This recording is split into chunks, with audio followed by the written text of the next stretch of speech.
This is a notice for all participants. This is a public meeting and proceedings are being webcast live online. A recording will also be available for playback on the Council's website shortly afterwards. Please note that your name will appear in the live stream and in the recording. Should you not wish for your image to appear on these, please turn off your camera. Third parties should not record or film the local plan hearing sessions, and neither the Council nor the Planning Inspectorate are liable for any third-party recordings. Thank you.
Okay, good morning, everybody. It's 10 o'clock, so it's time to resume the hearing sessions as part of the Tunbridge Wells local plan examination. First of all, can everyone hear and see me okay?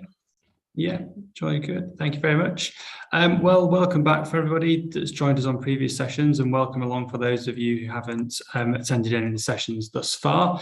My name is Matthew Birkinshaw, Chartered Town Planner and the Inspector appointed by the Secretary of State to hold the examination. I'll just ask Charlotte Glancy, the Programme Officer, just to turn her camera and microphone on at this stage, just so everyone can see who Charlotte is. No doubt you'll have been in touch with Charlotte with regard to attending today's session. There she is. Morning, Charlotte.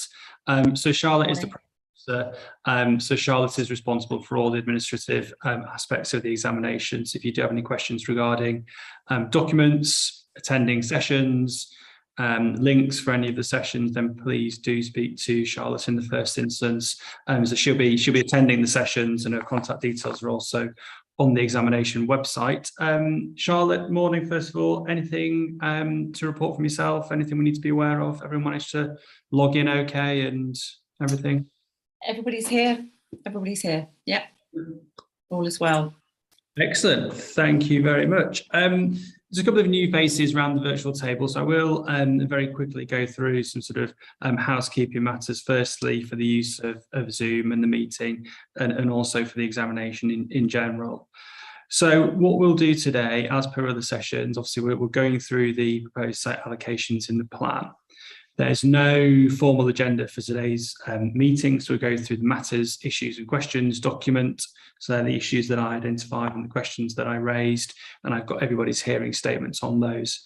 So generally, there's no sort of formal presentation of evidence. There's no cross-examination of witnesses or anything like that. It's a structured discussion. It's led by myself.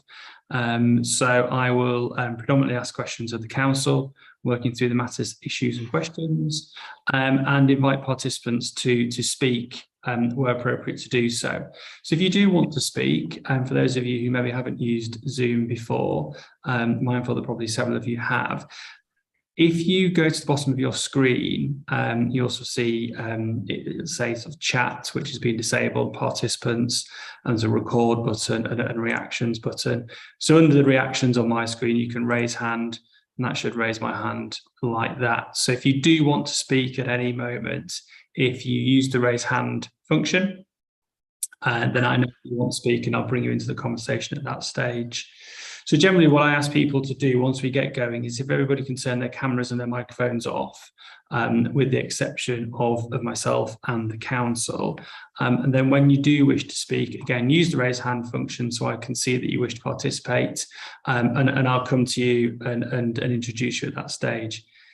If it's the first time that you've spoken this morning, then if you could just please introduce yourself, let me know who you are. If you're acting on behalf of a particular landowner or parish council or client, that'd be much appreciated. And then again, once you finish speaking, if you just again go to the raise hand, so you can raise it, and then you can also lower the hand as well. What I would just say about the hearings, the hearing is an opportunity to allow you as participants to put your points forward, and I very much welcome and encourage that and encourage participation in the hearing as we go through the discussion. But what I would just say is please, if people can keep to the points that they've made in the representations. So the hearing is an opportunity to put your points forward and obviously discuss the sites that you've made representations on, but please do stick to the representations that you've made. So it's not an opportunity to sort of debate sites that you haven't made representations on or introduce any new points that you haven't already raised thus far. Now, this session, there was meant to be 2 sessions today. And I believe that Charlotte's been in touch with the relevant people. I think given what's happened with certainly some of the sites in terms of planning permissions, etc., it may be that actually we can get through both the morning's agenda and the afternoon's agenda in one go. So we'll aim to do that. What I would just say about participating as well is we'll go through the matters, issues and questions. But as I said before, the hearings are the opportunity to put your points across and your representations across. If you think, well, hang on a minute, the inspector's not asked any questions about the issues that I want to talk about, be that flooding or highways, etc., then again, and you've made representations, please do let me know and use the raise hand function, and we'll have a discussion and raise those relevant points. And again, as with other sessions, we'll find a suitable moment to break, probably mid-morning, so have a comfort break and a tea and coffee break, as we would do with the hearings in the town hall.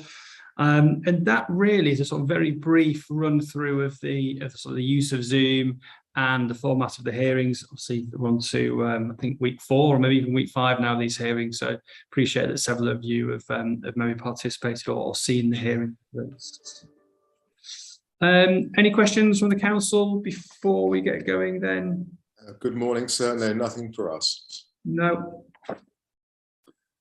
Excellent. Thank you very much. Okay, so again, we'll go through the slides in order as they appear in the matters, issues and questions document, some of which we may go over more quickly than others, and again have more detailed conversations.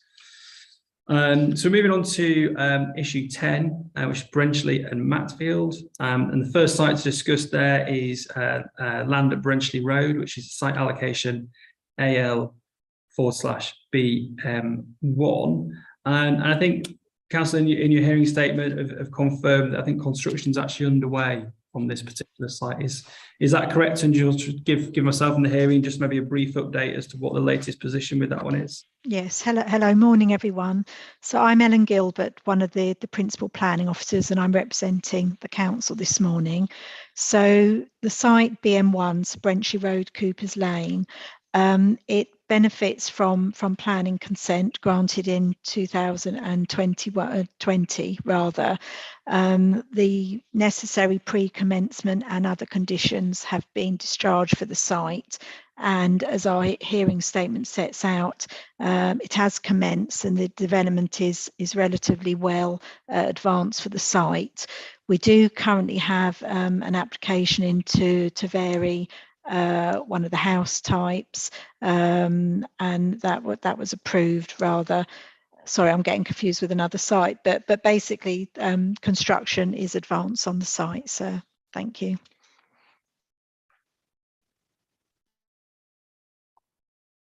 Okay, thank you very much. Any questions or representations on that particular site from anybody? Yeah, we've got a councillor, Georgie Warner, I think. Good morning, I'm Georgie Warner. I am on Brenchley and Matfield Parish Council. Just one correction, it's Coppers Lane, not Cooper's Lane. And yes, we did go through the council with that change of houses with the conservation officer, and it was all agreed. Thank you very much. Sorry, my apologies for that.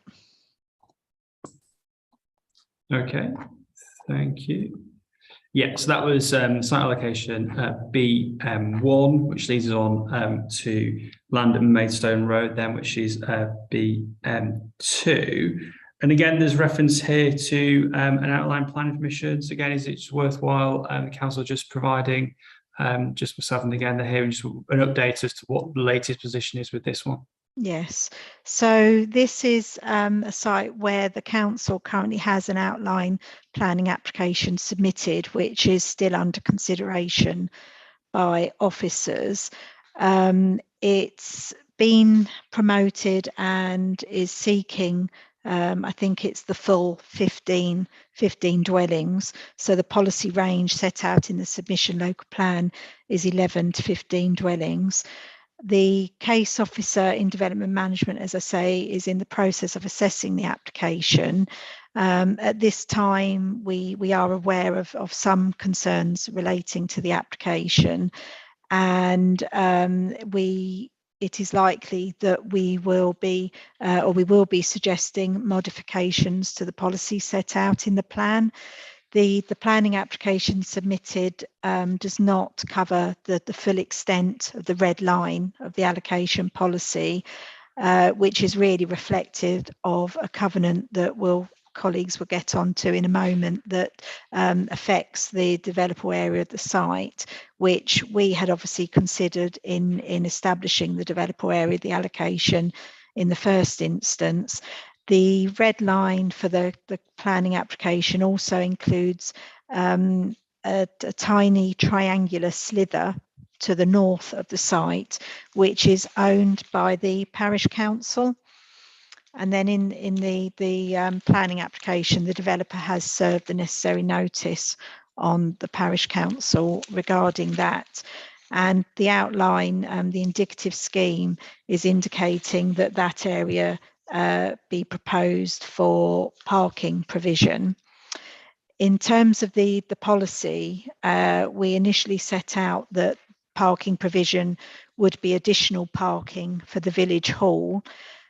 Things have moved on somewhat, really through the development of the Brenchley and Matfield neighbourhood development plan and aspirations of the parish council and the neighbourhood plan group, who are now wanting, rather than additional parking for the village hall, and there was never a particular need for additional parking to serve the hall, so that's important to note.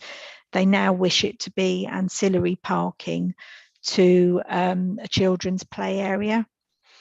And you'll see that the policy does have reference to play area being within the green area of the site. So as set out on page 239 of the submission local plan, the indicative master plan for the site is showing that within the purple area of the plan, which is the area the council has marked for community use.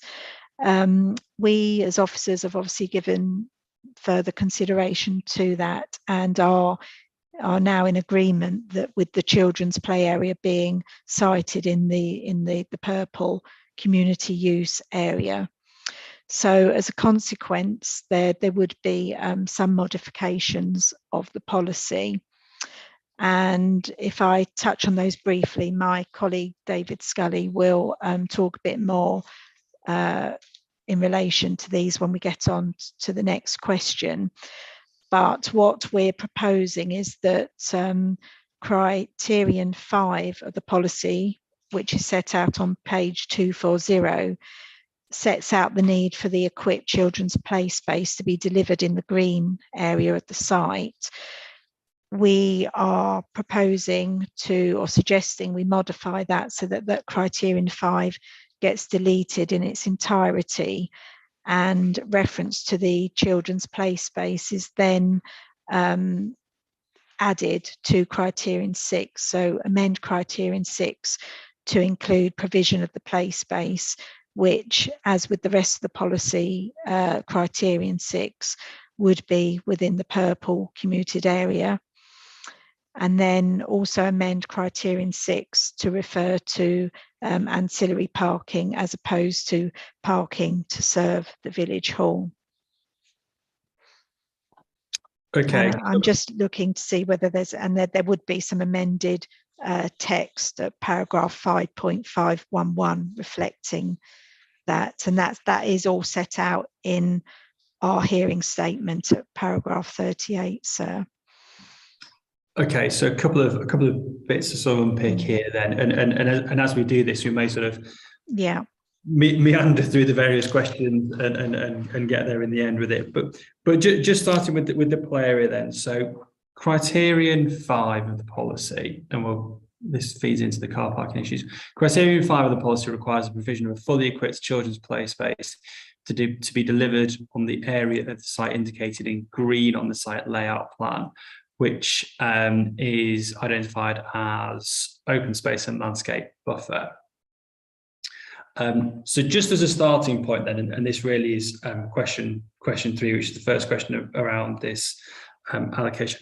What then are the green areas based on, or turn the question the other way around, what are the residential areas based on? How's that site area being defined, and what's the importance of these green areas on the plan? Okay, Mr. Scully is going to respond on that point, sir. Good morning, sir. David Scully, Landscape and Biodiversity Officer at Tunbridge Wells Borough Council. You would have heard similar responses in relation to other sites. This site is not major development in the ANOB, so does not have a separate landscape and visual impact assessment. The site visits were undertaken by officers, including specialist officers, and particularly on this site, the tree officer.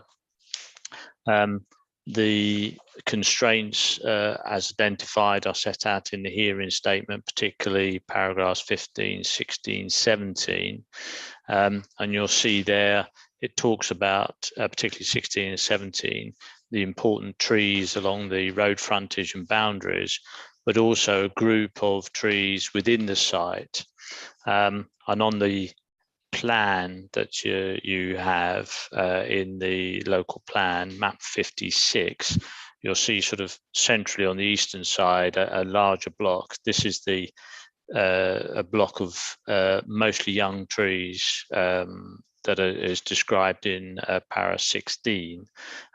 Individually, it talks about them being of young and low quality and limited value in its present form, but they do have an important landscape function in terms of separation between development and the village hall. And also they have a biodiversity role as well, being that they are established woodland, albeit young. It felt that it could accommodate some development there. That's where the play space was considered. But now with the discussions that you've heard regarding the play space, that can be accommodated in the purple land. So there may be some scope for adjustment in that area.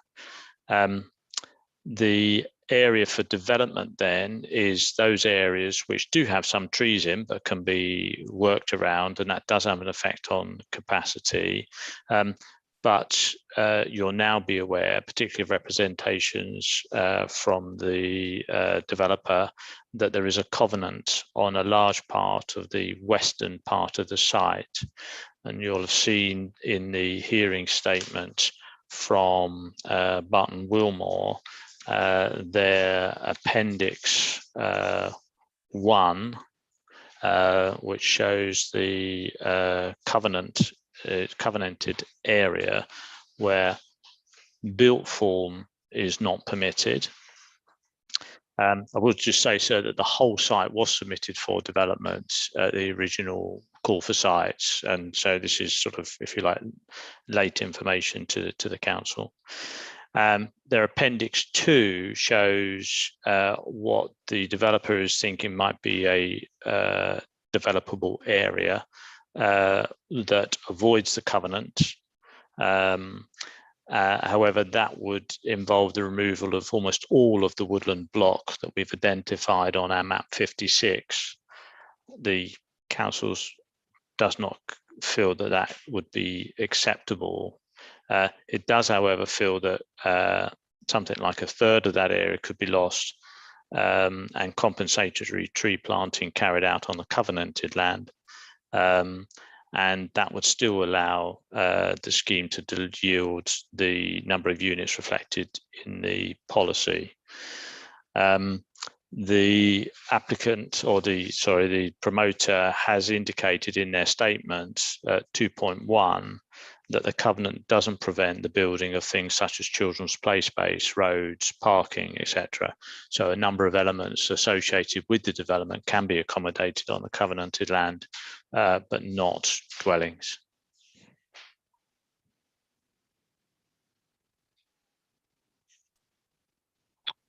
And what does the current plan application show then? There's the current the application currently shows something similar to what's proposed on the appellant statement, the promoter statement Appendix 2, as a residential use area, which is essentially non-covenanted land, including the area of the woodland.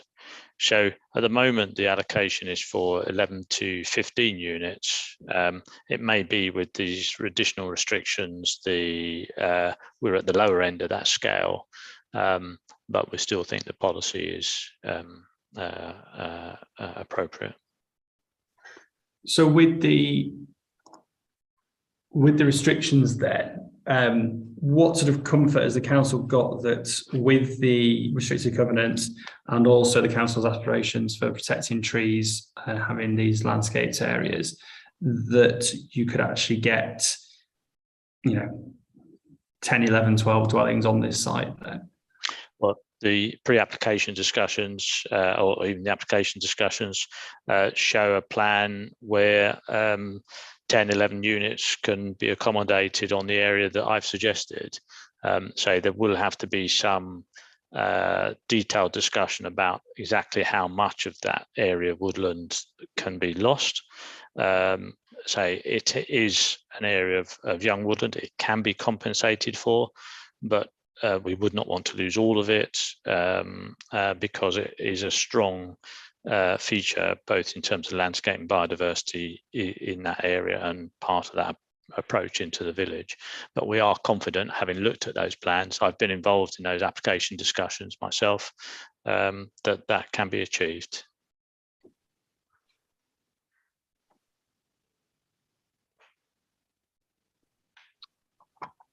So in terms of the site fit, there's map 56 site layout plan, and within the local plan, and we talked before about how these are obviously the purpose and yes, they're intended to sort of aid and assist the decision-making process, but they're not, they're not absolutely definitive, because obviously that would be for the detailed plan applications to determine. So just in terms of map 56 then, are you suggesting that there needs to be any changes to that in terms of the map? Yes, sir. There would be.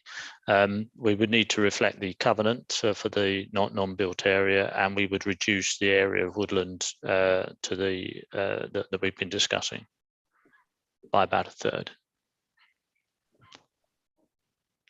Oh yes, and in addition, so we would adjust the red line to reflect the car parking on the land owned by the parish council. It is a very small area. It's on the very northern boundary. It's a sort of triangular wedge that's, if you look on map 56, you can just about see a sort of triangular edge on the boundary there. And that would be reflected in the changes also to the proposed LBD. But in terms of the, so obviously, as submitted, it was this intended area of car park. You said obviously there was no specific justification for that, and then things have progressed, things have moved on, and so obviously you're suggesting that changes need to be made to the plan. And yes, clearly I would support changes to the plan where things, clearly, there's no justification for them or they can't be delivered. In terms of the purple area, then, you're now suggesting that this would become a quick play space or a children's play space. What's the justification for that then? So in terms of the provision of the play space on site, would this be something that would be a requirement of all applications or allocations of this size? Is there a specific site issue why this is required? Or would sites normally just provide a financial contribution? So what's the justification for actually requiring this on site then? I'll allow Ms. Gilbert to answer that question, sir. Thank you, Mr. Scully. It originally stemmed from discussions very early on we had with the parish council and the neighbourhood plan group, who were really keen to see a children's play space at this end of the village of Matfield. So there isn't one currently. So it may be that Councillor Warner wants to add to what I'm saying, but there is certainly support from the local community for that, and through the emerging Brenchley and Matfield neighbourhood plan. And then just to come back to the change in the parking, if I may, that has been discussed with Kent Highways, who have raised no objection to the change in approach to the parking. But with regards to the play space, obviously we have policy OSSR in the local plan, which is about provision of accessible open space and recreation. So that applies to all development sites that come forward. But the children's play space sought through this policy is really reflective of that wider desire to get provision at this end of Matfield. And I do believe there is also a provision for play space that forms part of the consented scheme at the Coppers Lane site. Thank you.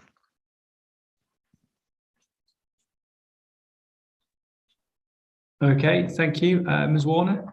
Oh, thank you, sir. The lack of a children's playground in Matfield has been recognised by the community and was highlighted in the 2006 local plan. For years and years, we've been trying to get a playground in Matfield, and this looks really good for around the village hall. The additional car parking spaces is needed not only as overspill parking for the village hall, but for people parking for events in the hall, and it would become parking spaces for the playground, this additional 12 spaces. Thank you, sir. And in terms of the provision of the play area, then let's just go back and look at the policy. So point 5, you've got provision of a fully equipped children's play space to be delivered on the area of the site indicated in green on the site layout plan. So let me just turn to your hearing statement. Is the suggestion then that would just be, rather than indicated in green, it would just become indicated in purple or whatever the other colour is? Yes, sir, that's correct. Yes. So the wording would be amended so that the children's play space is referenced as part of criterion 6. Yeah, okay.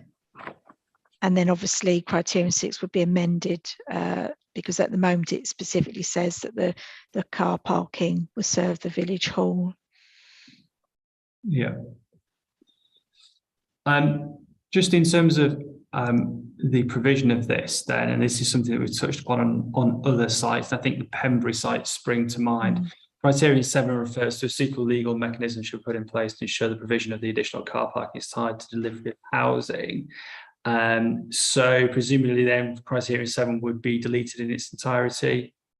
I think it could be amended, sir. As you will recall, we discussed the proposed car park on the PE1 site when we did the Pembury session, and we felt that the provision of the car parking and indeed the children's play area could all be controlled by a suitable trigger as part of a condition on the approval, whereas matters of maintenance and management could potentially form part of a legal agreement.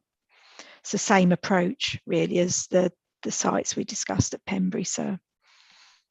So it's about it's about making the policy more flexible, that it's not it's removing references to things like legal mechanisms, 106 agreements, planning conditions, and actually just letting the plan application process determine what the suitable mechanism is. As long as there's a hook within the local plan, then these things would have to be delivered. Yeah. Thank you. And just on the AONB issue then, so this isn't a site that was considered through the LVIA work. It's not major development, but just in terms of impacts on character and appearance then, and I know we've talked a lot about some of these issues previously, but for this as a smaller site and it reflects other sites, how did the council assess impacts on character and appearance then? Was it through also, I think Mr. Scully or other members within the council's team, obviously the tree officer, etc. And is the sort of principal document for considering that presumably the Sheila document? Yes, sir, that's correct. So there's a whole section, as you're aware, on the site selection methodology and the various evidence-based documents that the council drew upon, including historic landscape characterisation studies, an up-to-date borough landscape character assessment, sensitivity studies, etc. But as all sites were visited by the case officers with the who had available that information, and sites such as this would have been visited by myself, and particularly, as I say, in this case, the tree officer undertook visits as well. So to make sure the policies were properly informed and the likely impacts understood. Yeah, and within your hearing statement, you talk about the very enclosed nature of the site, the landscape and the trees, how it forms part of the village, etc. Yes. So you talk about different aspects, and obviously presumably, and there's other policies within the plan that would ensure that the design is appropriate and of a suitable quality. Okay, so we've talked about the sort of AONB issues. We've talked about the issues surrounding the additional piece of land and the children's play area, and we've also talked about the justification for the car parking. Just in terms of access arrangements, then, so both for vehicles and pedestrians. How would the two uses work? How would they integrate on sites in terms of people visiting the play area, for example, and then separate to that the residential developments? How would the access arrangements work for this one? Okay, thank you, sir. The proposed vehicular access to the site is actually off Maidstone Road, so it would be a new access point separate from the access point that serves the current village hall. And we have criterion in the policy, criterion 2, that talks about the need for pedestrian access to Maidstone Road. So Maidstone Road is the main road that runs along the site frontage into the village, and there are discussions going on as part of the application at the moment to ensure that is achieved. I would have imagined, and obviously other officers and Mr. Chapman may be able to add to this, but I think my understanding is that the children's play area could actually be accessed directly off the current access to the village hall, so it would link round and the red line of the allocation does incorporate that access point.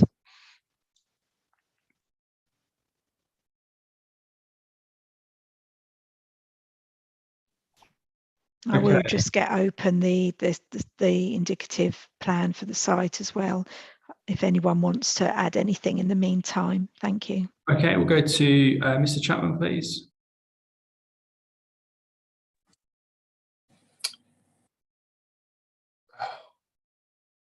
Oh, I'm disabled at the moment, video, but hopefully you can hear me audio. Yeah, we can hear you loud and clear. Okay. In fact, there we go. Thanks. Thank you, Charlotte.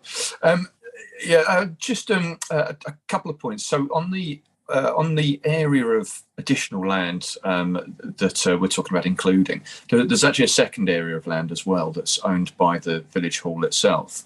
So our approach to this has been that where possible, we'll include other land owned by both the parish and the village hall, because otherwise they'd just be kind of left out of the development and it wouldn't sort of make any real sense there. So I don't know whether whether the council have got a view on including that area adjacent to the village hall as well.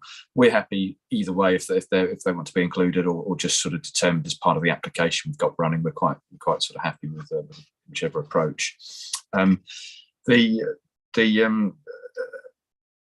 lost my train of thought here with the AOMB unit was the other comment I was going to make as well, just in regard to sort of supporting what the local authority have said. But the sites were individually assessed. There were 4 sites in Matfield with in the Reg 18 plan. All 4 were assessed by the AOMB unit, the planning department there, and this was the only site they didn't have an objection to. So sort of further supports the nature of it being enclosed and not a particular issue.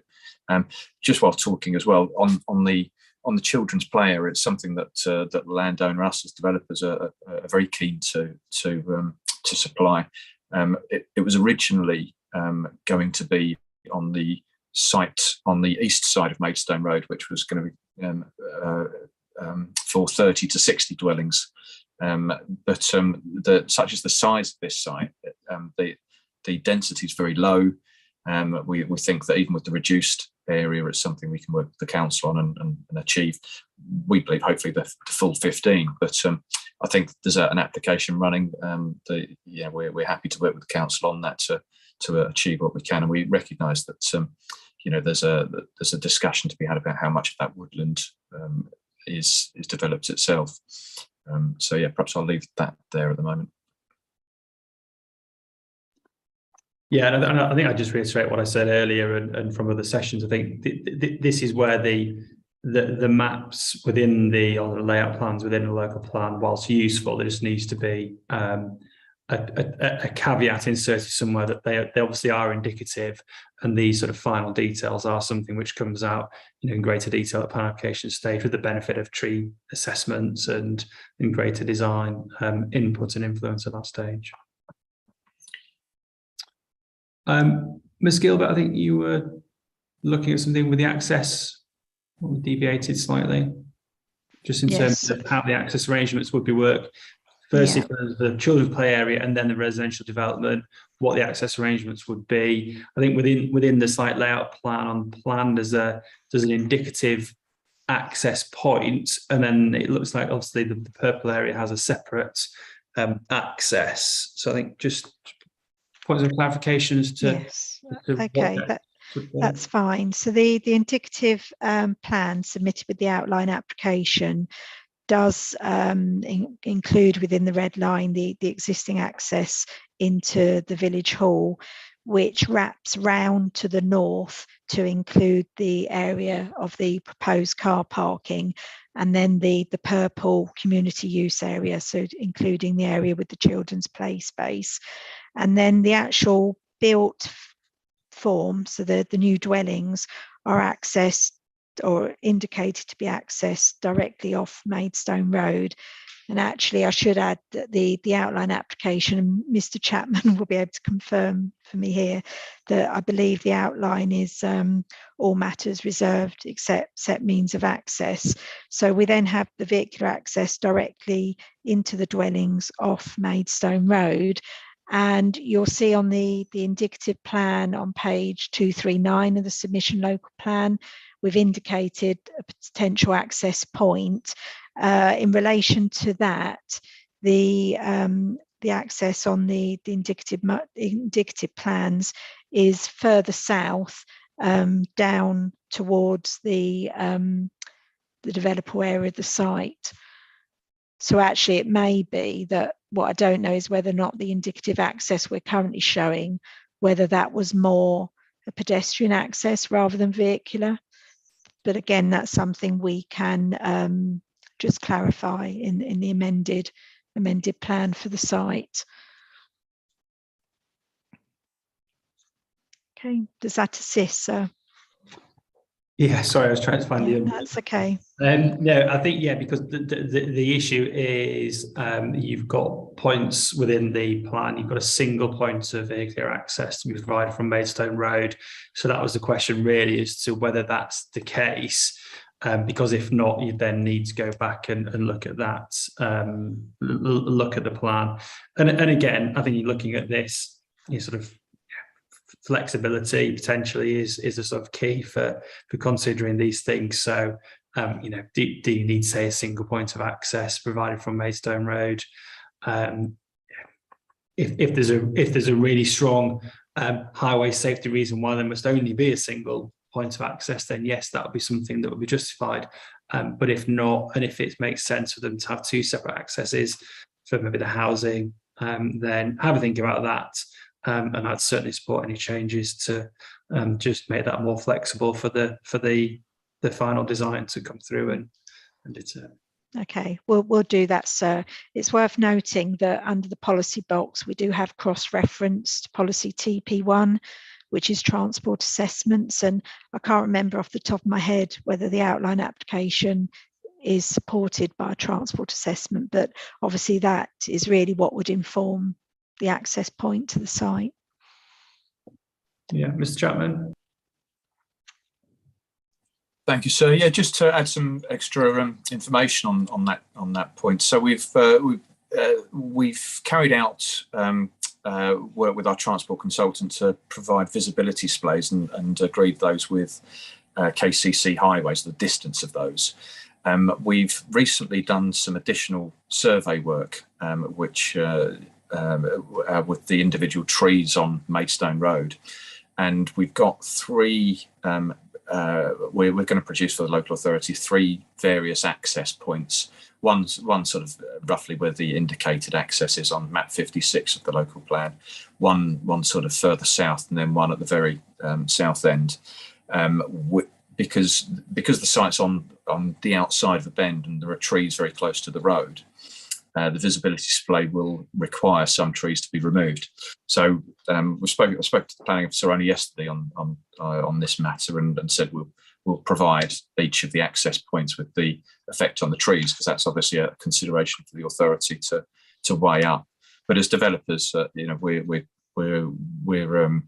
flexible as to where that access goes, and you know, it will be derived between a balance of getting the sort of safe vehicle access and probably minimising tree loss or which trees would go on site. So yeah, hopefully that's yeah, as you say, as long as it's sort of considered an indicative plan, then it gives the authority that scope to review the information we're providing and make a decision on where that access goes.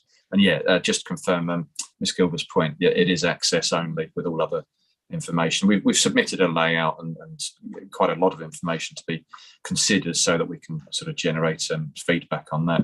But it's yeah, access only at the moment. Thank you. Okay, thank you. So that was question 6. Question 7 was around, is a site deliverable, having particular regard to land ownership.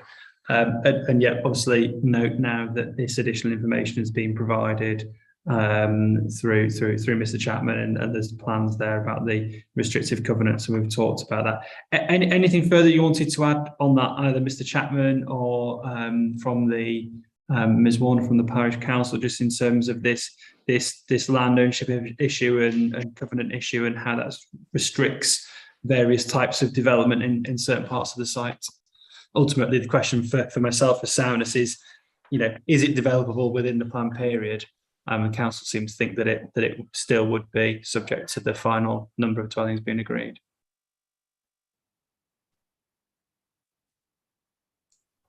Yeah. Shall I go? Yeah. Just to provide some clarity on that, and I apologise that it's sort of later information to the local authority.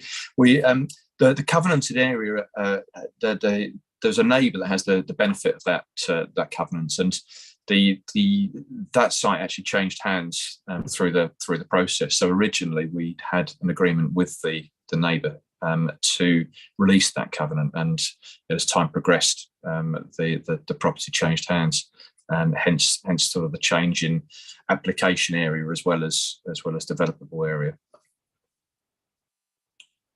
That's all. Thanks.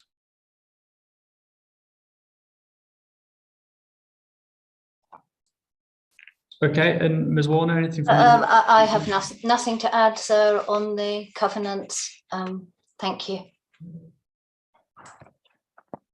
So if I can just add, I've been through the restrictive covenant and looked at the title documents just to confirm the stated position is correct.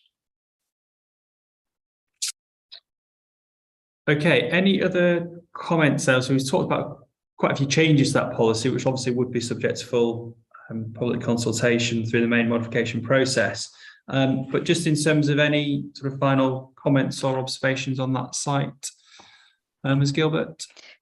Just a point of clarity. So obviously, if we amend the capacity of the site in our discussions with Mr. Chapman and the work we're going to do just to set out the mods, it could mean that we need to just amend criteria 2 of the strategic policy for the parish. So PSTR/BM1, which is set out on page, if you bear with me, I'll just find 235 of the submission local plan, just to reflect any change in site capacity.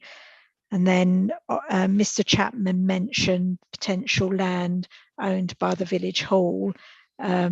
Again, I'm not quite sure where that land is, but we can take a look at that. Okay, thank you. Yeah, okay. No other questions on either of these two site allocations, BM1 or BM2? No? Yeah, Ms. Warner? I would just like to highlight the existing parking stress in the village, and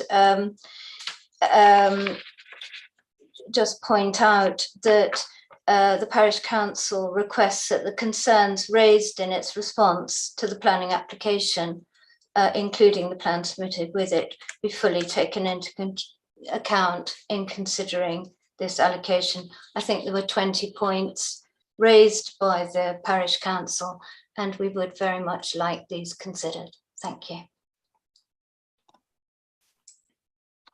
Does the council want to come back in particular on any of those points? Mindful, I think a lot of the detail around these issues, obviously the plan's read as a whole, so when we don't get drawn into the detail necessarily at this stage about, say, wildlife, trees, numbers of car parking spaces, etc. That's by no means to say that it's not important. It's just that at this stage, it's obviously the high levels of principle of it, and the plan will contain several policies as a whole, which then the council will use to ensure that there's the right amount of car parking, habitats protected, etc., etc. So, thank you. Ms. Gilbert, if you wanted to. Yeah, I was just going to clarify that obviously we've got the representation from the parish council on the current application, which will be obviously considered in full by the the development management case officer. We do obviously consult when we have the planning applications. We have a number of officers, specialist officers, tree officer, Mr. Scully here from a landscape point of view, as well as Kent County Council, Highways and Transportation, who will all be feeding in to that planning application process to reach a decision on the application. So, you know, we will obviously take on board the comments that the parish council have made to that. Thank you. Thank you.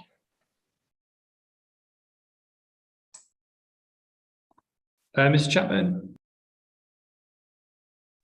Sorry, yeah, I didn't want to labour the point, but the neighbourhood plan has recently been recommended for adoption by the inspector, and there's an alignment there with the local plan, which talks about 8 parking spaces associated with their children's play area.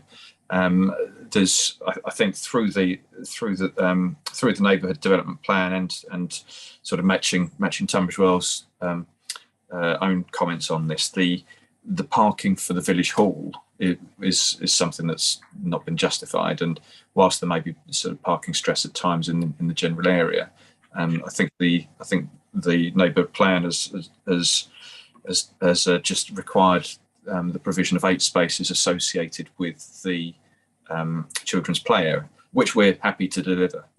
The key issue being that additional parking for the village hall would be sectioned off and not available to the public at large, so it's not associated with the village hall. So I don't know whether that makes gives anything further to consider with the allocation here, but it's specified as 8 spaces in the neighbourhood plan. Thank you. So we'll just remind then, what's the stage, Ms. Gilbert, what's the stage of the neighbourhood plan? Yeah, we've received it's been to examination, and the independent examiner's report was received on the 20th of June, and officers are in the process of discussing that with the neighbourhood plan group ahead of preparation of the next iteration of the plan, so the referendum version, and there is reference within that to the site, and I think it's policy 11.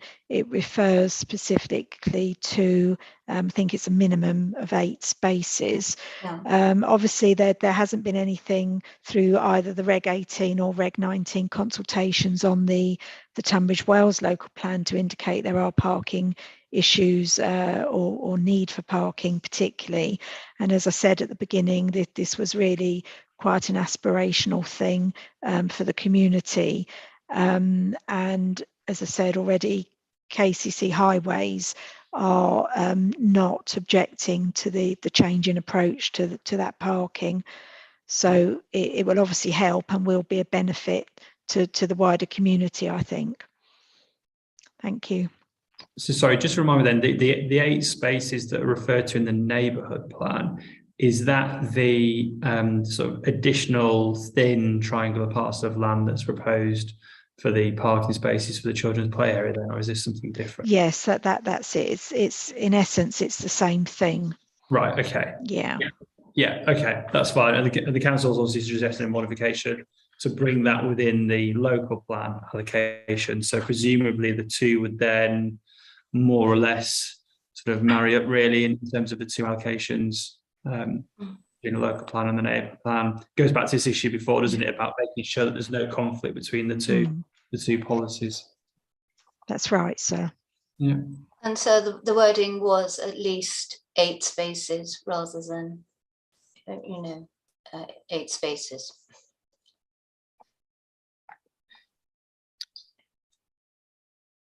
Okay. Sorry, sir, can I just add one more thing, just again for clarity, just to explain that the neighbourhood plan isn't specifically allocating sites, but it does have a policy within it regarding the BM2 site. Okay, could you, through Charlotte, it's probably best for the council to do it, could you email Charlotte a copy of did you say it's been through the examination, the examiner's report's been received, did you say? Yes, it has. Could you, through Charlotte, then please email me a copy of the examiner's report and the plan that goes with it? Yeah, so I've got that information. We will, sir. Okay, very good. Anything else on these two? No. Okay, thank you very much. We'll move on. I think Crittenden was next to go through. Yeah, we talked about the ownership issues. Yeah, so land at Cranbrook Road, site allocation AL/FR1. I have some questions here about the existing sort of linear pattern of developments in the village and character and appearance. And I think, Councillor, you've come back and said actually things have progressed on this one, and there's a scheme being submitted. Is it worth providing just an update as to where this one's got to? Yeah, okay. So we had, at the time of writing the statement, we had a planning application in for a full application for 23 dwellings. The site policy itself has a range of 25 to 30. So we had received a planning application. It had been to planning committee, and I'll just find the date. So it's been to planning committee in, did you say March? Yeah, 16th of March this year, at which members resolved to grant planning approval subject to the completion of a Section 106 agreement. And the obligations of that relate to the provision of affordable housing and some various financial contributions. So that is currently, it's very near, it's progressing and is very near completion. And we're confident that we're told by the site promoter developer that once the Section 106 agreement is completed, and obviously we've issued the decision notice, that they will be, looking to get on and develop the site soon. But just in terms of the 106, then is the 106 just for the provision of affordable housing? Is there anything else in there that's a requirement that sort of might be? It's financial contributions. So okay. I can check the committee report if you want me, sir, and I can tell you exactly what they are. But and just in terms of the allocation, then obviously it sounds like the council resolved to grant plan permission. So again, if you can keep me up to date through the programme officer, okay, as and when a decision notice is issued on that one. Does the scheme that the council has resolved to approve then, does that reflect the allocation? And I think really where I was going with the question on this one was whether or not the scheme would just reflect its character and appearance, reflect its surroundings really in terms of settlement form and pattern. Is this something that the council has considered, or was it I think you described it as a full plan application, so presumably all the detail was approved as part of that? So it was subject to lengthy discussions with the application, and it is clearly when you have an unusual settlement form like Frittenden, difficult to bring forward sites that can deliver a reasonable quantum of development, including affordable housing, and also reflect a linear or ribbon form. And also, is it appropriate? There are, alternative views as to whether it's appropriate to continue with ribbon forms when you have a ribbon form of development, because you can spread the settlement quite wide. So it's quite challenging in urban design terms. And we worked very hard with the input from the Conservation and Urban Design Officer to agree a scheme that we felt both reflected the age of settlement and had a very soft, open approach to the wider landscape, but also had a strong linear element to it that was representative of the existing built form. that has resulted in a reduced number. So there's a proposed policy change to reflect the application. And that, I think, is a result of that work. And also we were looking at times at different, slightly different figurations of this site. We looked at land adjacent, we looked at a wider plot than this, and so on. So there's been quite a lot of discussion to achieve what we think is an acceptable layout with the scheme, and that has resulted in a small density reduction.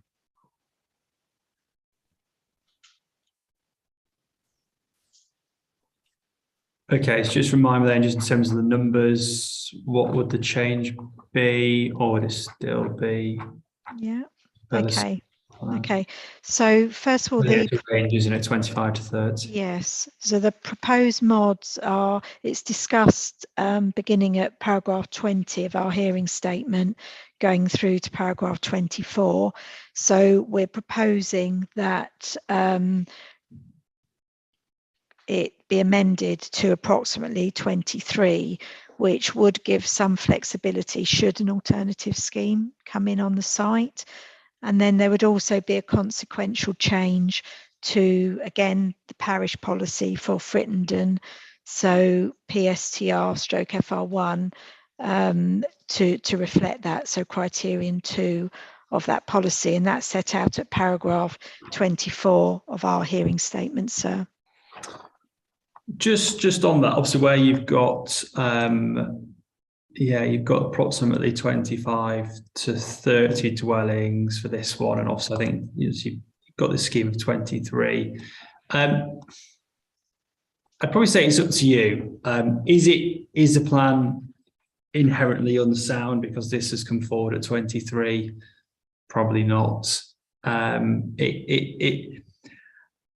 I'll put that one firmly in your court, because whilst I can see the merit in seeking a change like that, the issue is it does cause lots of consequential changes to, sort of, like, say, numbers then throughout the plan. So you've got obviously the sort of strategic policies for the parish themselves.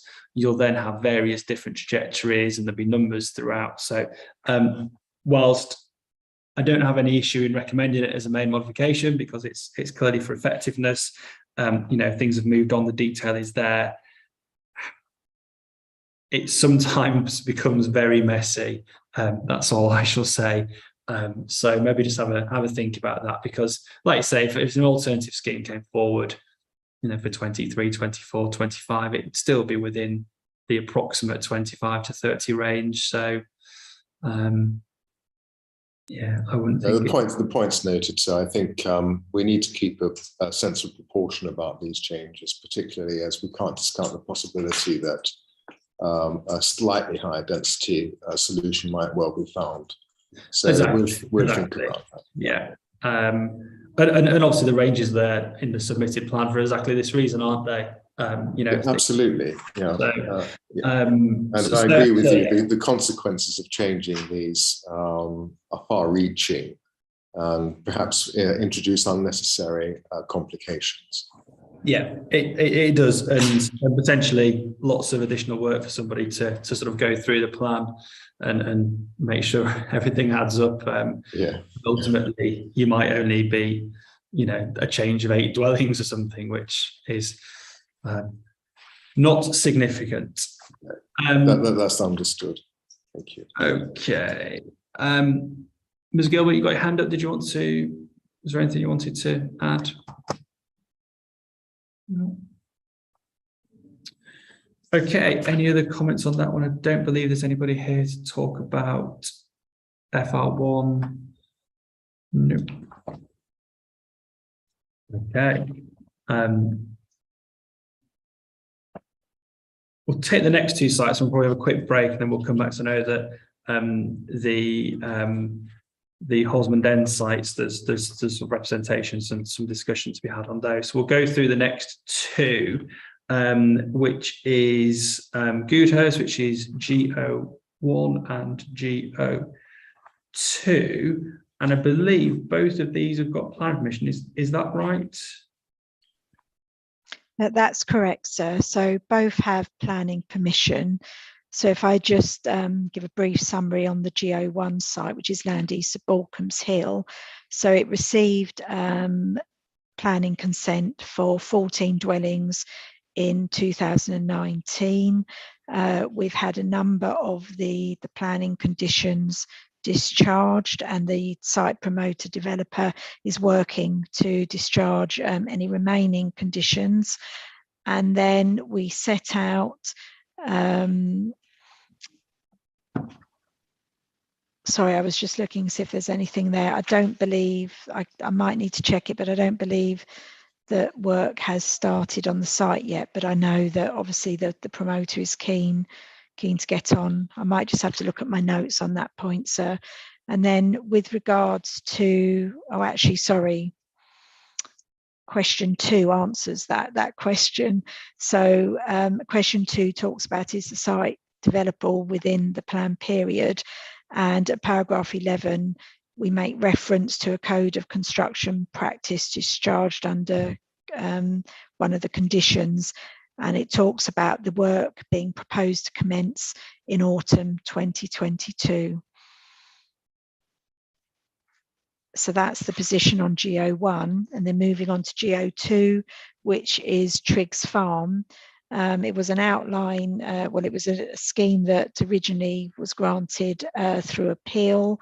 The reserve matters has been granted, and then again, we're waiting for conditions on that one. And I'm just wondering if this is the one.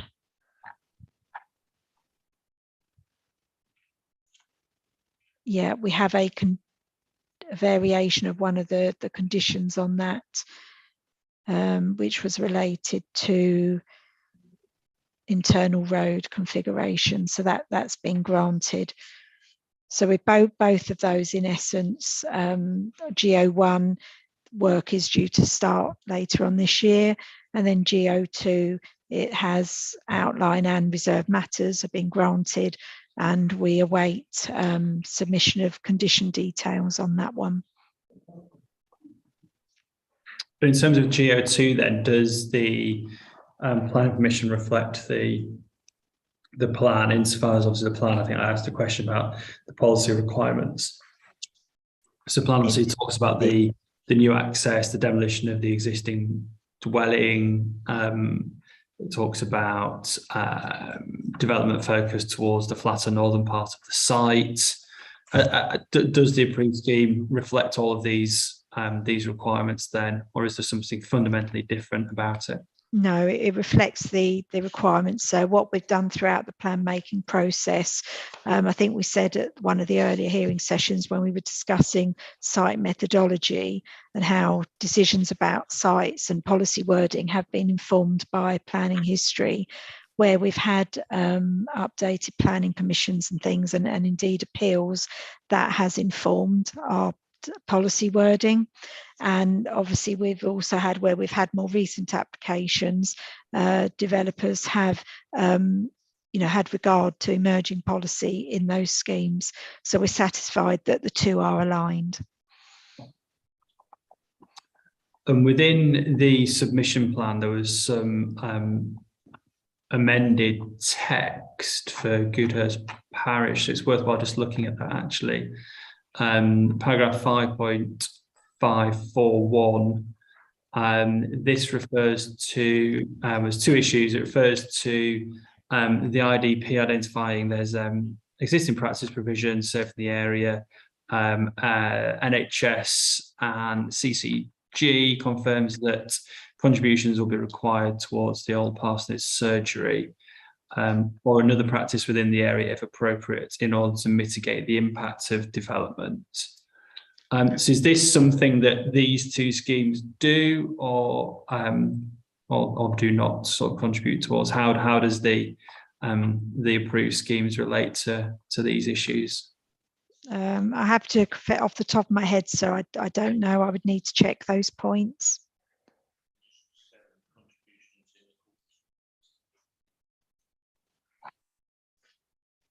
Yeah, so I think, is your question, so whether or not the current permissions are providing those contributions?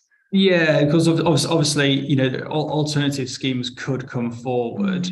So although they've got planning permission, they still need to be considered in that context, and just mindful that if the NHS has identified an issue and contribution is going to be required towards the old parsonage surgery, whether that's then picked up as a development requirement. Yeah. It's picked up in the strategic policy for Goudhurst under criterion 4A, which talks about medical facilities that cover Goudhurst parish. So it's in the list of developer contributions that would be sought. I'm just not sure whether that specific contribution is sought by the current consents. Okay. Do you want us to update you on that? If you could just double check, but I think the answer is there within the strategic policy, and there's other policies within the plan as well that would cover that. The second suggestion, or the second change, was probably falls into the category of a minor modification really the council could make, because this is all about just updating the neighbourhood plan, isn't it? Examination concluded that the neighbourhood plan should receive referendum. So again, just in terms of the neighbourhood plan, is there any further update on that? Yeah, so the parish of Goudhurst now benefits from a made neighbourhood plan.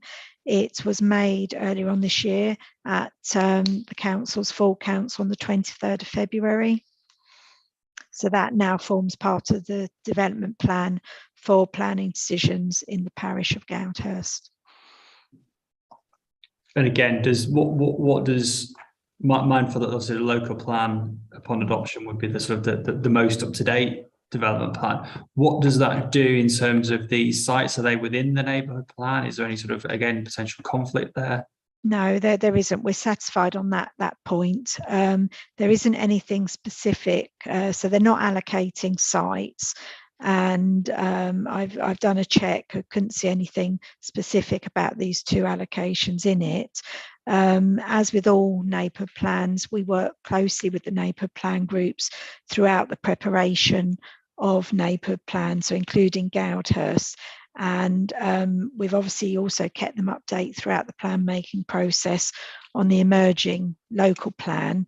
And we're satisfied that the Goudhurst neighbourhood plan is in general conformity with not only the current development plan, but the emerging local plan as well.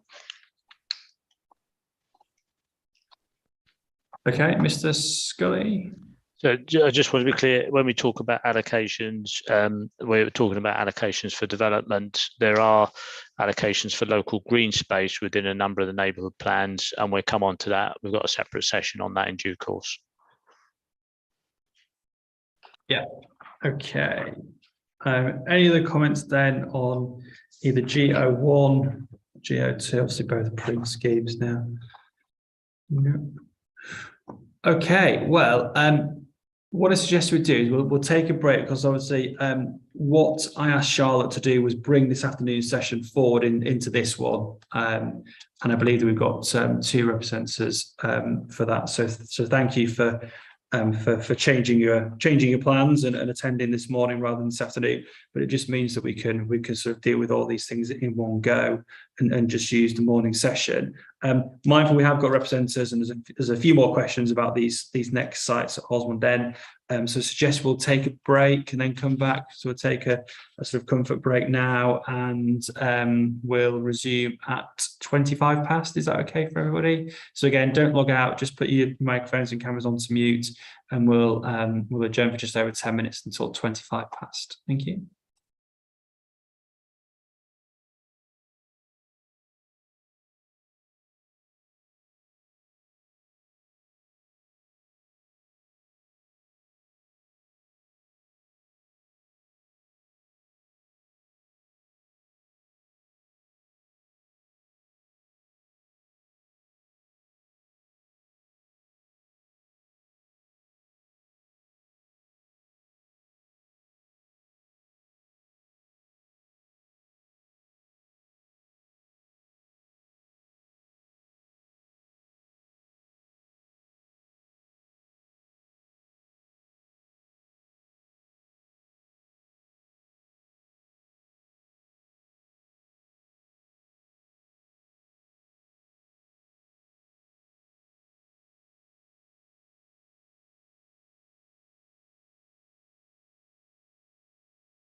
Okay, thank you, everybody. We'll resume and continue.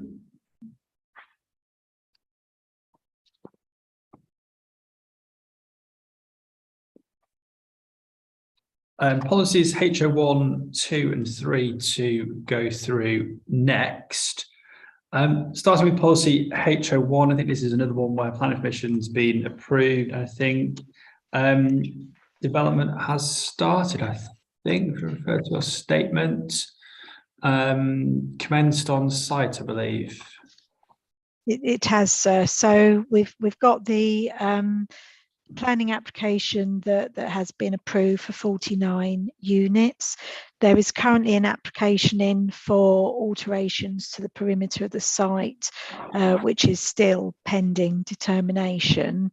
All the required pre-commencement conditions have been discharged, and a number of other conditions have either been approved or are pending determination. And then the developers have confirmed that development has started, and you'll see that paragraph 9 of our response to question 2 in the hearing statement sets out that the developer expects completion of the entire site in 2023/24. And just in terms of the, so it said that there was an application to alter the perimeter of the site, and that was pending. What's that, and is it relevant to the soundness of the plan? Is it sort of materially different site area that's needed to bring this forward, or just provide me a bit more details? No. I think my colleague Mr. Scully will be able to update on that point, sir. So, insofar as I'm aware, the amendments were made in relation to pedestrian access points and so on, required for the site, and they're relatively minor.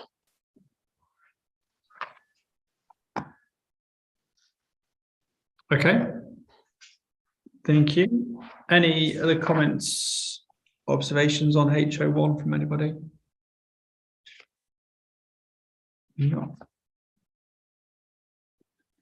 Okay, so HO2s, this is another one where there's a plan application. I think the council's latest statement said the plan application was received in January 22, outline planning application to deliver a residential development of up to 65 dwellings and associated infrastructure, including village hall, etc. So just again, by way of introduction to this one, worthwhile just updating on the latest position, please. Okay, so just to set the scene, the policy so HO2 has a capacity range of approximately 80 to 100 dwellings. We have the planning application in which seeks consent, so it's an outline application, seeks consent for up to 65 dwellings, and also includes an area of the site proposed for the village hall, which is covered by the policy requirements. So this is, it remains under consideration by colleagues in development management. The proposal indicates, or that the planning statement submitted as part of the application indicates that the promoter, the developer, would be providing the land for the village hall and a capital financial contribution, the precise details of which are to be resolved through the planning application. But importantly, officers, having had the benefit of the current application, and again, I don't know whether my colleague Mr. Scully will wish to add to this, but it's a site in the plan where upon further consideration it's become evident that we're likely to need to amend the capacity of the site, so taking account of the various constraints and the more detailed proposal that is currently before the council. So yes, I just add to that.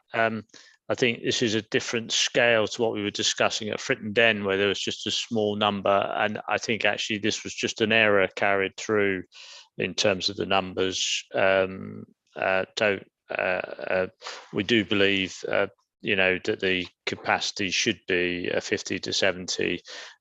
We sort of looked at it again, and I think we just made an error with that particular site, and so it is one which we think does need to be changed in that regard, and it is of different scale to a number of others where it's just a very small difference, and the numbers should remain the same.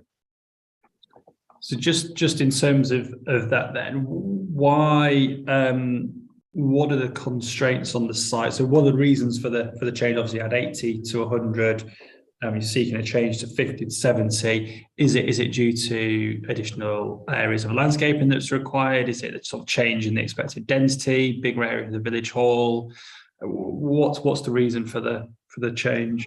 So I think it's just an error, and that's been carried forward undetected. In terms of some kind of higher level initial assessment. We've tried to do all the sites in the same way, and we normally take account of all the green provision, and there's nothing particularly unusual about the green provision on this site. So I think that number is just an error, and the realistic number based on our normal procedures and the plans we've drawn.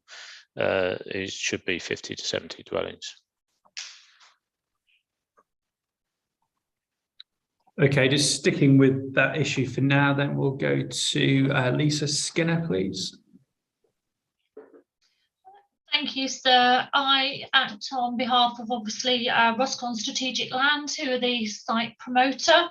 I think we have concern in terms of the council stating that the numbers on the site need to be reduced to 50 to 70. I think from our point of view, that's far too restrictive a number. And the number of units on a site has a direct relationship to the final mix of units that may come forward. That will vary tremendously depending on the mix of 1, 2 bed, 3 or 3, 4 or more.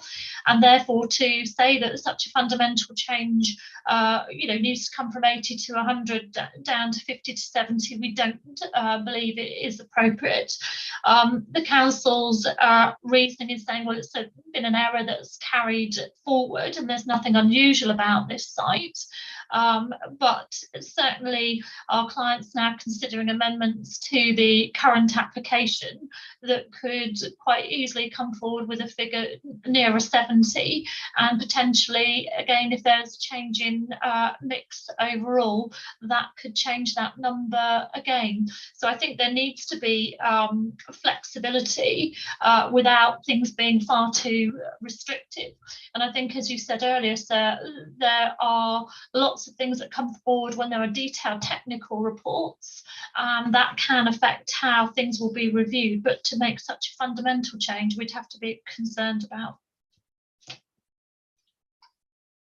So is the error in terms of the sort of net site area and applying density, the minimum standard densities to that? So is it sort of mathematical error? Just talk to me about what the error actually was. As far as I can ascertain, sir, it must have been a crude calculation and it wasn't reviewed. I can't find any particular evidence, but when we look at it in the same way as we looked at other sites and you look at the normal constraints, that's the sort of number you get to.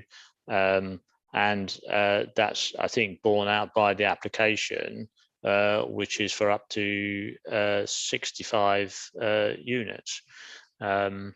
So if we look at the actual allocation plan, shall I find it?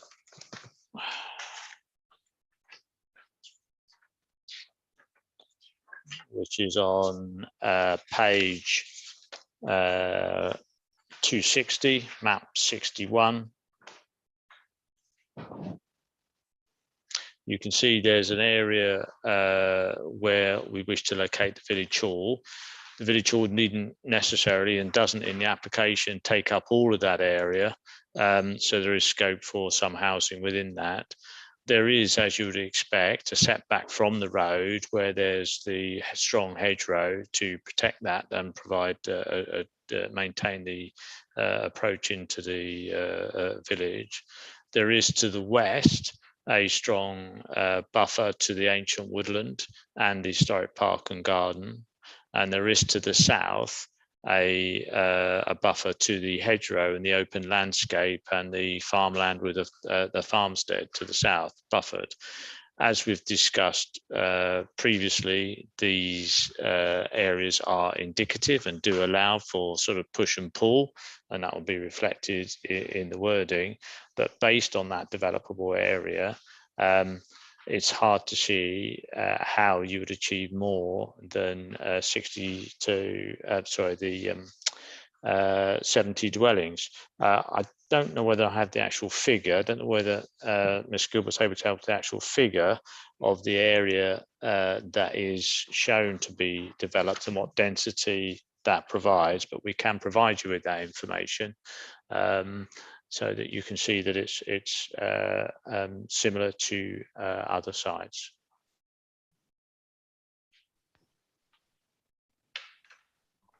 I just sort of going back to a question for Ms. Skinner then.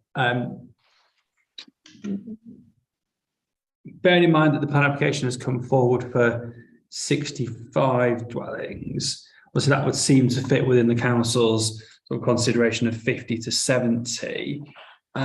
So why do you think that would be a sort of unsubstantiated and unjustified change to the plan then? Why do you think it should be higher, bearing in mind the sort of plan application seems to suggest a similar scale of development? Well, the council is currently in negotiations, and my client is preparing amended plans. And even with their initial calculations with certain changes, they're nearing the upper limit of 70 units. There's also comments that you made earlier, sir, that are quite relevant in that the planning application process is where that sort of level of detail comes through, and the fine tuning works through on the detailed technical reports of how various bits and pieces come together on a site. We will make some comments on the site layout plan at the appropriate time in a second. But the policies that here look to have buffer zones. Whilst the officers said they're indicative, there is quite clear reference in the policy at the moment that shows that they're not necessarily indicative. Our understanding is that in terms of some of the buffers that have been requested, Natural England have a lesser buffer than maybe what the council are actually seeking, which I believe is currently a 25-metre buffer. Natural England sometimes support a 15-metre buffer, and therefore there is flexibility where these bits and pieces, as I say, along with a mix of housing, and there could be another application that comes forward at a later date. And I believe the current application, as you correctly stated, is outlined with access to be predominantly determined at this stage. So whilst there is issues being talked about at capacity, the mix and these sort of areas of buffers and again reference to how much land the village hall might take up will all have an impact on those number of units. Thank you, sir.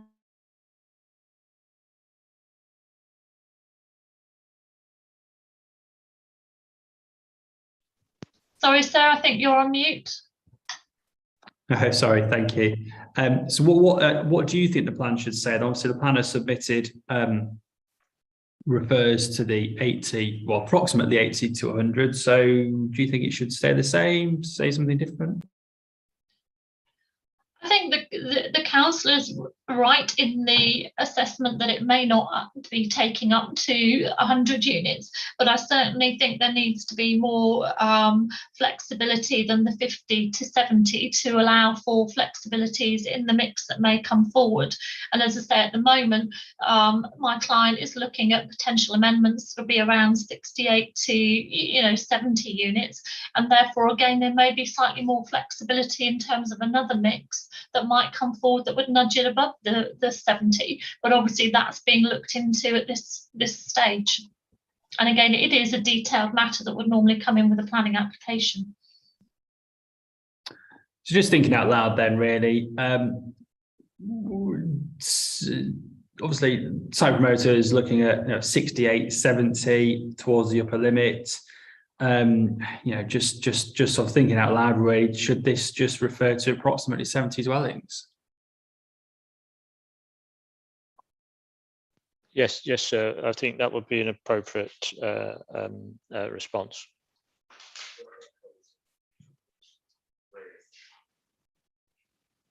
Ms. Skinner, just your comments on that suggestion. I know it's obviously it sounds like, you know, both sort of parties have accepted it's not going to be towards the 100 dwelling mark. You've got a plan application that's in 65. You said that it might be slightly higher, 68, 70. You know, an approximate 70 dwellings. Would that not sort of adequately cover this issue? I think realistically it ought to be amended to 50 to 80 to allow flexibility within that range, rather than trying to sort of cap it at this stage. So I think if the council was prepared to be realistic on the 50 to 80, my client would not object to those amendments. I think the problem with 50 to 80 is it's got to be clear to members of the local community, decision makers, you know, what this is. That's quite a broad scale, really, of what exactly is being proposed. I don't know. I think from what I'm hearing, it sounds like something around, you know, approximately 70 dwellings would, say, Ms. Skinner's referred to 65. The application might be 68, might be 70. Approximately 70 was still even allow scope to go above 70. So it sounds like that's probably about right. Ms. Gilbert or Mr. Scully, do you want to bring you in at this stage? So yes, so I think that is about right. It does provide that flexibility to meet the aspirations of the applicant, if that's what they think is achievable, subject to detailed consideration. And so we would be content with that as an approach.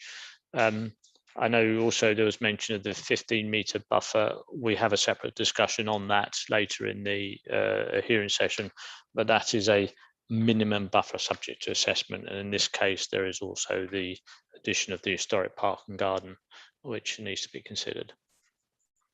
I don't know whether Ms. Gilbert has anything further to add to that. Well, other really than support what Mr. Scully's already said. I do feel that the approximate 70 is the right approach. It does build in that flexibility there.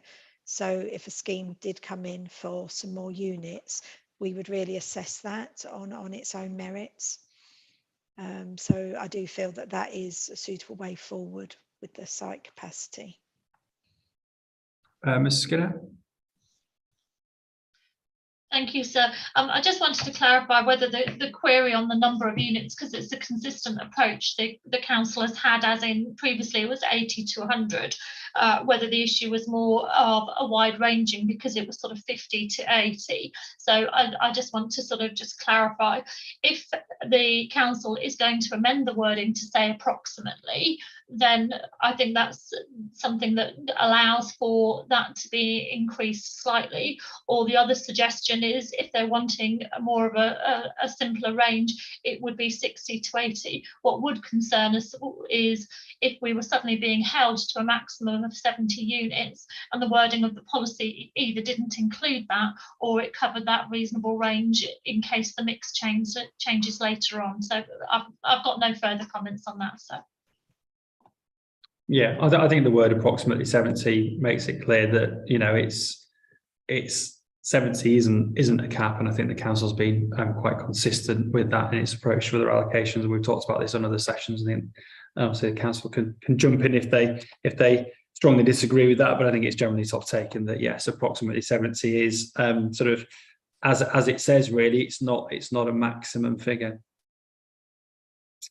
Obviously, part of this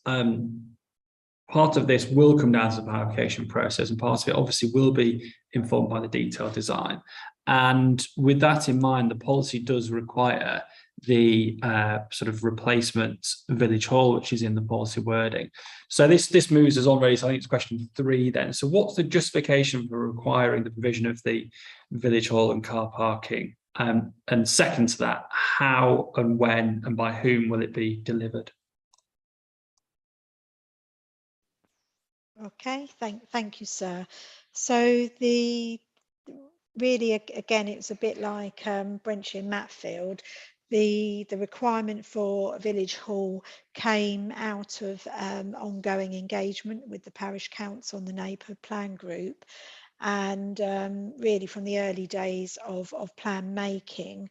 And I think it's also worth just touching on the emerging Horseman Den neighbourhood plan at this point, which has just yesterday commenced its Regulation 16 consultation prior to that going to examination.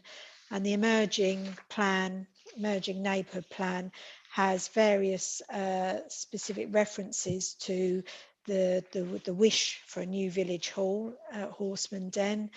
And in particular, I'd refer to, there's a policy 4.4, which sets out that a new village hall for Horseman Den will be supported. So really it came about as well because whilst there is an existing village hall in Horseman Den, it's relatively small and has very limited parking. So the parish were really seeking an improved and enhanced facility for the settlement. So that's where it came about. And obviously that they have the neighbourhood plan has an aspiration that the new village hall will be within 400 metres of the settlement centre, and this site HO2 fulfills that wish from the parish. And obviously if you provide a village hall, you would expect there to be ancillary car parking for that. In terms of how and when it would be delivered, so the current outline application, the planning statements, as I've already said, seeks to gift the land and make a financial contribution.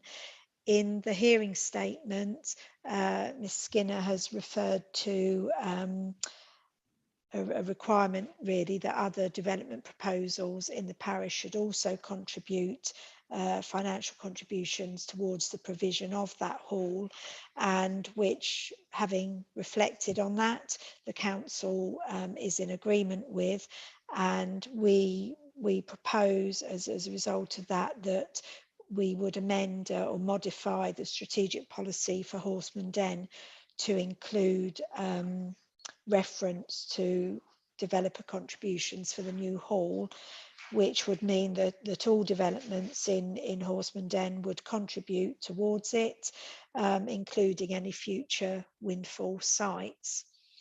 And in terms of site HO1, so the Gibbet Lane site, which we touched on earlier on, it's worth noting that site, through the Section 106, has already secured a financial obligation towards the new village hall.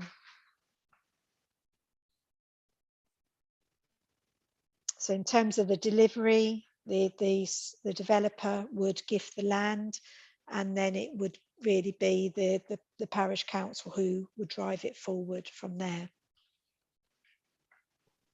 So it'd be a proportionate financial contribution and subject to modifications to the plan, which you're suggesting. There would then be obviously contributions from other sites, including windfall sites within, presumably within the parish, presumably. That's right, sir. Ms Skinner?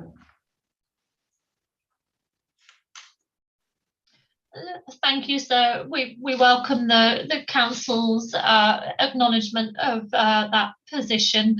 The only point we would add is whether, I believe on ALHO2 point 11 might just need to be clarified, as well as the sort of initial paragraph on that policy, because in the second sentence on the policy, it does refer to replacement village hall and associated parking.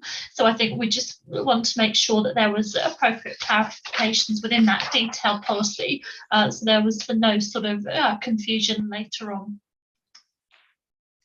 Thank you. Yeah, I think I probably agree, and obviously hence why the question appeared in the MIQs really as to how this is going to be provided. We've talked about point 11, which crops up on other allocations. We've talked about changes to that, which would be a sort of knock-on or consequential change for all the site allocations.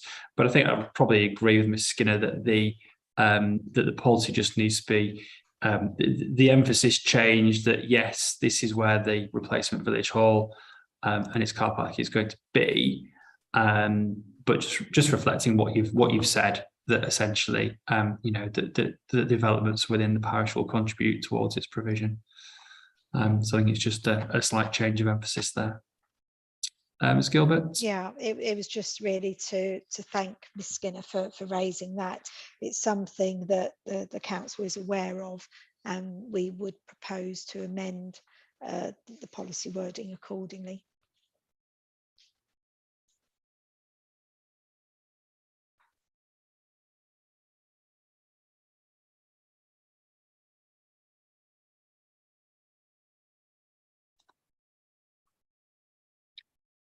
Okay. Any other questions or comments just on question 3 then, in terms of the replacement hall, either from the council or from Ms Skinner? No, sir. No.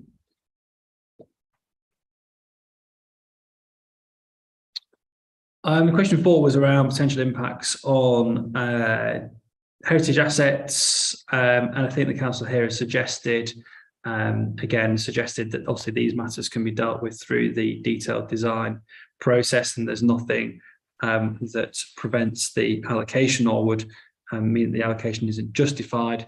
But you have said that it's located opposite a grade 2 listed building known as, I think, Milestone Cottages, which is on the north side of Brenchley Road. And again, you suggested a potential modification here that would just specifically refer to these cottages or this listed building within the policy itself. Yes, sir, that's correct. I just want to apologise also, because of para 22, it refers to the map Appendix 1 showing the location of Milestone Cottages, Ostanger, and the historic HPG, the Historic Park and Garden. I'm afraid Appendix 1 is actually referring to HO3. There should have been an additional map in Appendix 1 for HO2. So apologies for that. We will provide that to you, just because all it does is show the relationship of Milestone Cottages, which is immediately to the north of HO2 on the other side of the road, and that is discussed in our statement. It shows the location of the Historic Park and Garden Sprivers to the west, and it also shows the historic farmstead to the south, Oasthanger, which is some distance to the south. And these matters are dealt with through the proposed buffers and through the application. So apologies for that plan, and we will provide a plan for that. Yeah, that's fine. I think, as I said, I don't think there was any sort of further specific questions on potential impacts on heritage assets. Obviously, seen the statement, seen the evidence on that. I think it's just a case of amending. I think it's point 9, isn't it? Yes. To just it's the sort of signposting and saying these are the relevant assets and these are relevant things to take into account. Thank you. Ms Skinner, any comments on that? I think it's a point of clarification more than principle of it, really. No, we're fine with that. Thank you, sir. Yeah. Question 5 was around potential impacts on the adjacent woodland. I think is it Sprivers Wood? Is that how you pronounce it? That's correct, sir. Yeah, Sprivers Wood. So again, then this is the sort of sites to the east of this ancient woodland, which is known as Sprivers Wood, which forms this western site boundary. So again, in terms of the landscape buffer and the impact on this woodland, what's that based on then? Obviously, again, this goes back to some of the issues we touched upon. Obviously, Mr Skinner made representations sort of right back on, I think, week 1 or week 2, the examination about the principle of these residential areas and defining buffers, etc. So in terms of the size of the buffer there, what's that based on, and is it justified? Okay, so it's set back as 25 metres minimum in this case to reflect our policy EN 13, but also you have to bear in mind this is not only ancient woodland, this is also a local wildlife site and an historic park and garden. Sprivers is owned by the National Trust. It used to be open quite regularly. I don't think that's the case anymore. I think it's open on a very irregular basis, mainly for the grounds. But there is a public footpath that goes through the woodland from north to south, set some distance away from the site, probably about sort of 50, 60 metres from the site, western boundary. The issue about the buffer will be discussed under policy EN 13. The 15 metres referred to is a minimum buffer recommended by Natural England, subject to an appropriate survey. Unfortunately, that means it's become the default buffer for many people with no survey undertaken.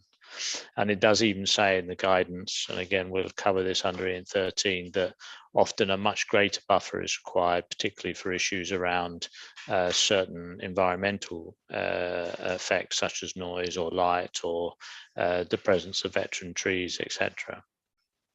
The council's based 25 metres on the likely presence of more mature trees and also the full height of a normal mature woodland, so that no development is placed within a buffer zone that would compromise the normal management and function of that woodland unduly. So we do believe that that setback to that boundary is entirely appropriate, is in conformity with the policies in the plan, and would prevent any adverse effects upon it.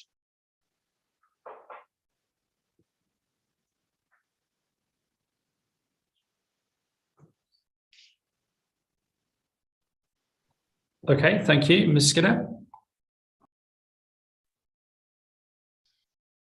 Thank you, sir. I think sometimes it can be difficult when we're looking at what is basically high-level policies with an emerging local plan, and at some point they do get informed by the technical reports that would come in with the planning application, and then that detailed level, particularly if it was supported by tree surveys, ecology surveys, start giving more, if you call it like meat on the bone, as to know what you're looking at and where those particular areas are. I think I do have a slight query with what Mr. Scully's just said, because he said that there's a minimum of a 25 metre buffer required by policy EN 13. That's not quite what the policy says. If you look at point 5, it talks about the provision of adequate buffers. And obviously that is normally informed by planning application, having looked at the specific details, the age, the quality of the trees, and the various other bits and pieces. I understand what Mr. Scully says. Obviously, the Natural England says a 15 metre buffer, but I would, as I say, point out that there's nowhere in the policy that actually says there's a minimum of a 25 metre buffer. It would need to be informed in the appropriate manner. And again, I think this leads to where some of the problems are arising because of the references to the site layouts, which then are following through on certain levels of buffer that you wouldn't necessarily anticipate to come at this sort of level in an emerging local plan. Later on, that would be informed by the appropriate evidence in the technical reports. So that's all I have to say on this matter. Thank you, sir. So does the allocation or the plan specify then 25 metres? Let me just go back to the actual allocation. Sorry, sir. I apologise. To you, and I apologise to Lisa Skinner as well. Our policy is not a minimum 25 metres. What we have is a default of 25 metres in the absence of an appropriate survey as required by Natural England. So apologies to that, she's absolutely correct. So our approach is, let's say, a default of 25 metres, unless an appropriate survey provides evidence that that buffer can be reduced. And that's also links on to the point about the actual allocation itself. The criteria within the policy does not seek a 25-metre buffer. The green area on the policy map 61 does provide a 25-metre buffer, but as we've said, that area has some flexibility such that if a detailed assessment comes forward that demonstrates that a particular layout and the particular circumstances related to that boundary mean that the buffer can be less than 25 metres, that would be accepted, and that would provide that slight additional capacity for the site. I do think that's the right way to go. And I do think in the absence of the detailed survey, we're right to show the 25-metre buffer on the layout plan on map 61. Yeah, so the local plan as submitted, it's not saying you have to provide a 25-metre buffer. There's nothing within the policy that specifies 25 metres. No, there's nothing within that specifies 25 metres, I don't think. And we talked about, changes to the plan as well, just to make it clear that these are indicative. Green areas. Obviously, they're drawn at a scale as well that you want, like I say, once you get on site, that you start looking at these things in more details. It could be different, couldn't it? It might be a larger buffer or a smaller buffer. Ms. Skinner, does that answer your question? Yes, thank you, sir.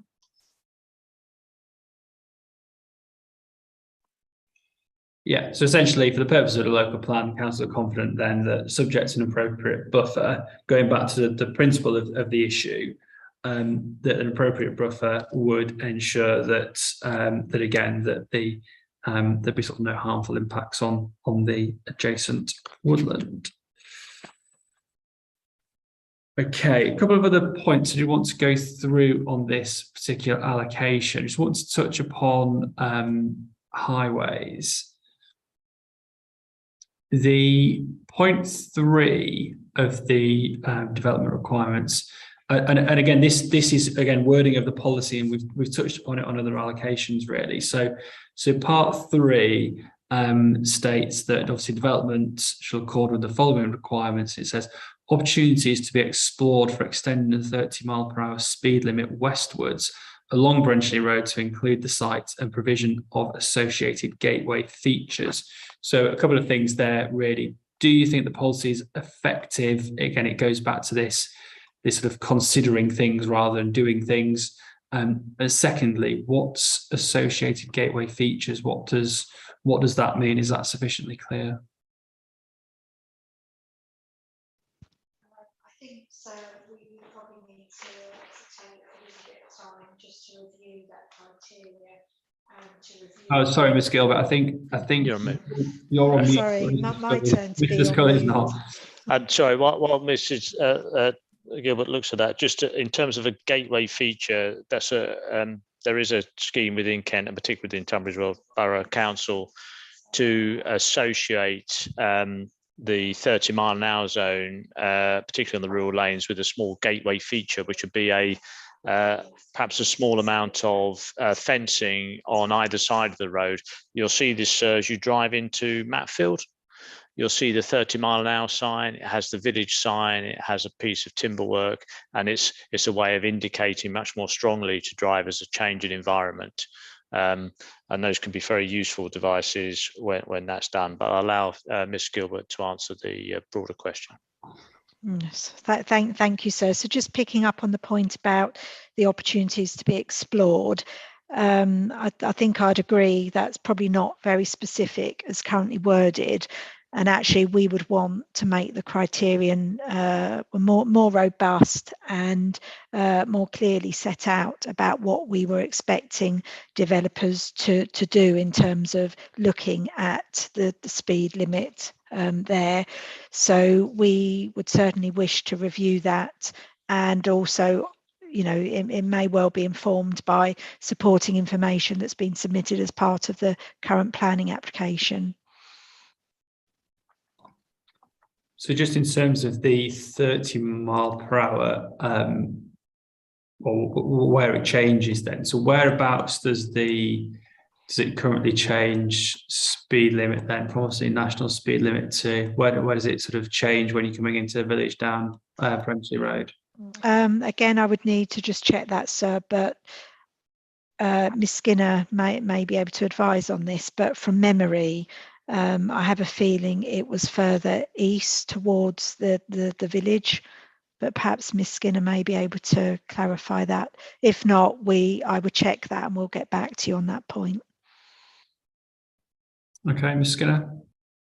Hello, sir. I can't quite remember where it was when I was driving through the village last in terms of exactly where it is, but our understanding is that 30-mile-an-hour speed limit has already or is already an appropriate location that would serve this development. So that's why in our representations we'd said that we didn't really feel that this point needed to remain in the policy. And in terms of pedestrian access then, where does the existing footpath go to, and would, as part of this proposal, presumably that would it continue further to serve this development, presumably?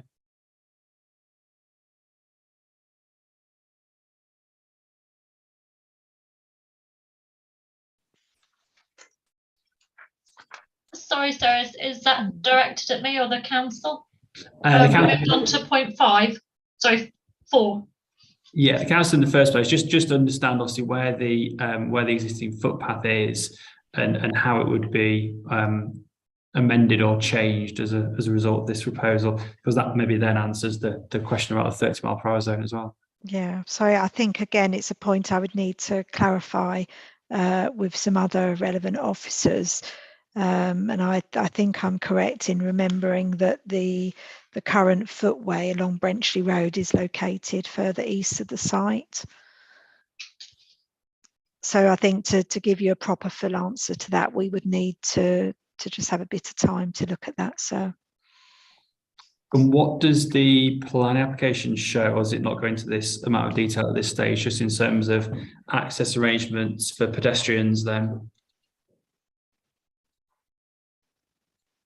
Ms. Skinner, might be one for you to answer. Yes, sir. An appropriate link can be made from this site on land within public ownership. It's basically adopted highway land that would link from the site to the east to the remainder of the village. So when you go out on site, you will see there, I believe there's been some form of encroachment onto highway land, but there have been discussions with Kent County Council, and that is adopted highway land and can be used for a footpath when necessary.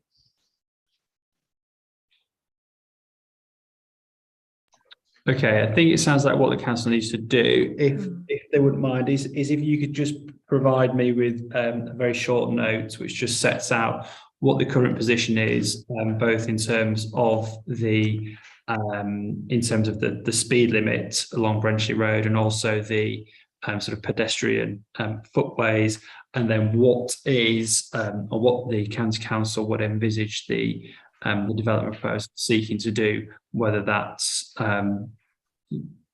provision of additional footway or a link through the site to an existing footway, and just again in terms of the 30-mile-per-hour zone, where it is, and what the county council would potentially require as part of development within the village. Ms. Skinner. Thank you, sir. It's a quick one. Mr. Scully may be able to assist as well, but I think the overall position has always been to try and keep the existing sort of boundary treatment and screening, particularly along to Brenchley Road, because that's viewed as quite an important softening area coming into the village.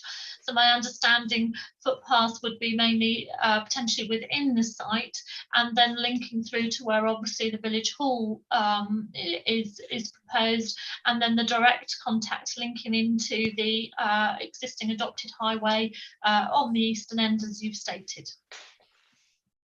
Yes, sir, that's correct. So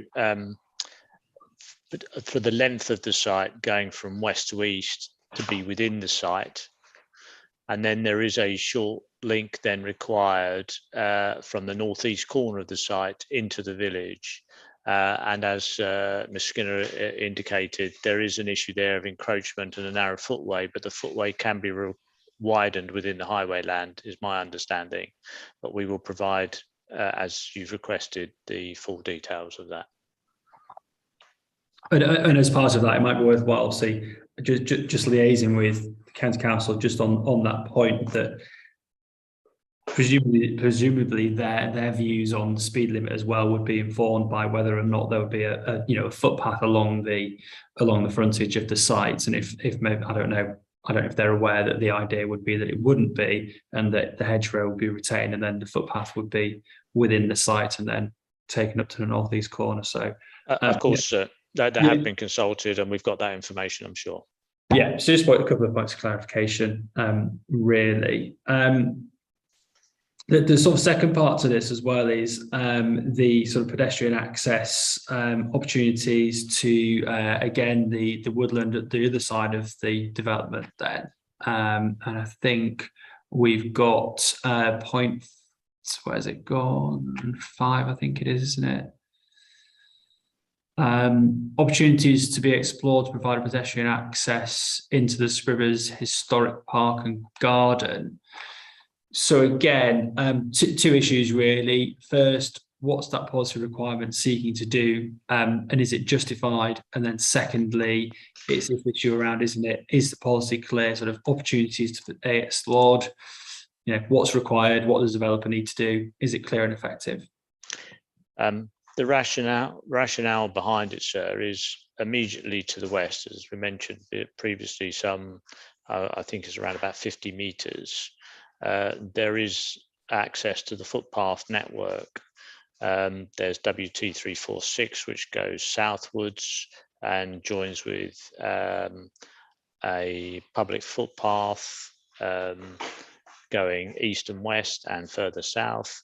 And then to the north, on the other side of the road, there's footpath WT282 going to the north. So at the moment, without a link through that part of the estate, people would have to go out onto the road and walk along the verge, which is possible and is not too bad, but it would obviously clearly be better with the new residential development to provide that link through, and would be a benefit to the village as a whole. The reason for it to be explored is it would be at it's within the ownership of the National Trust, and it would be up to the National Trust whether they would permit such an access. And so that conversation needs to be had. And clearly, as it's on land outside the ownership, it'd be difficult for the applicant to implement unless the National Trust were prepared to agree to that. And in addition, we need to do a detailed survey of that part of the woodland to see whether such an access is acceptable.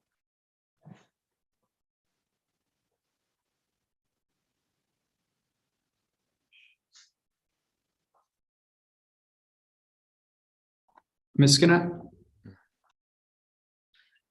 Thank you, sir.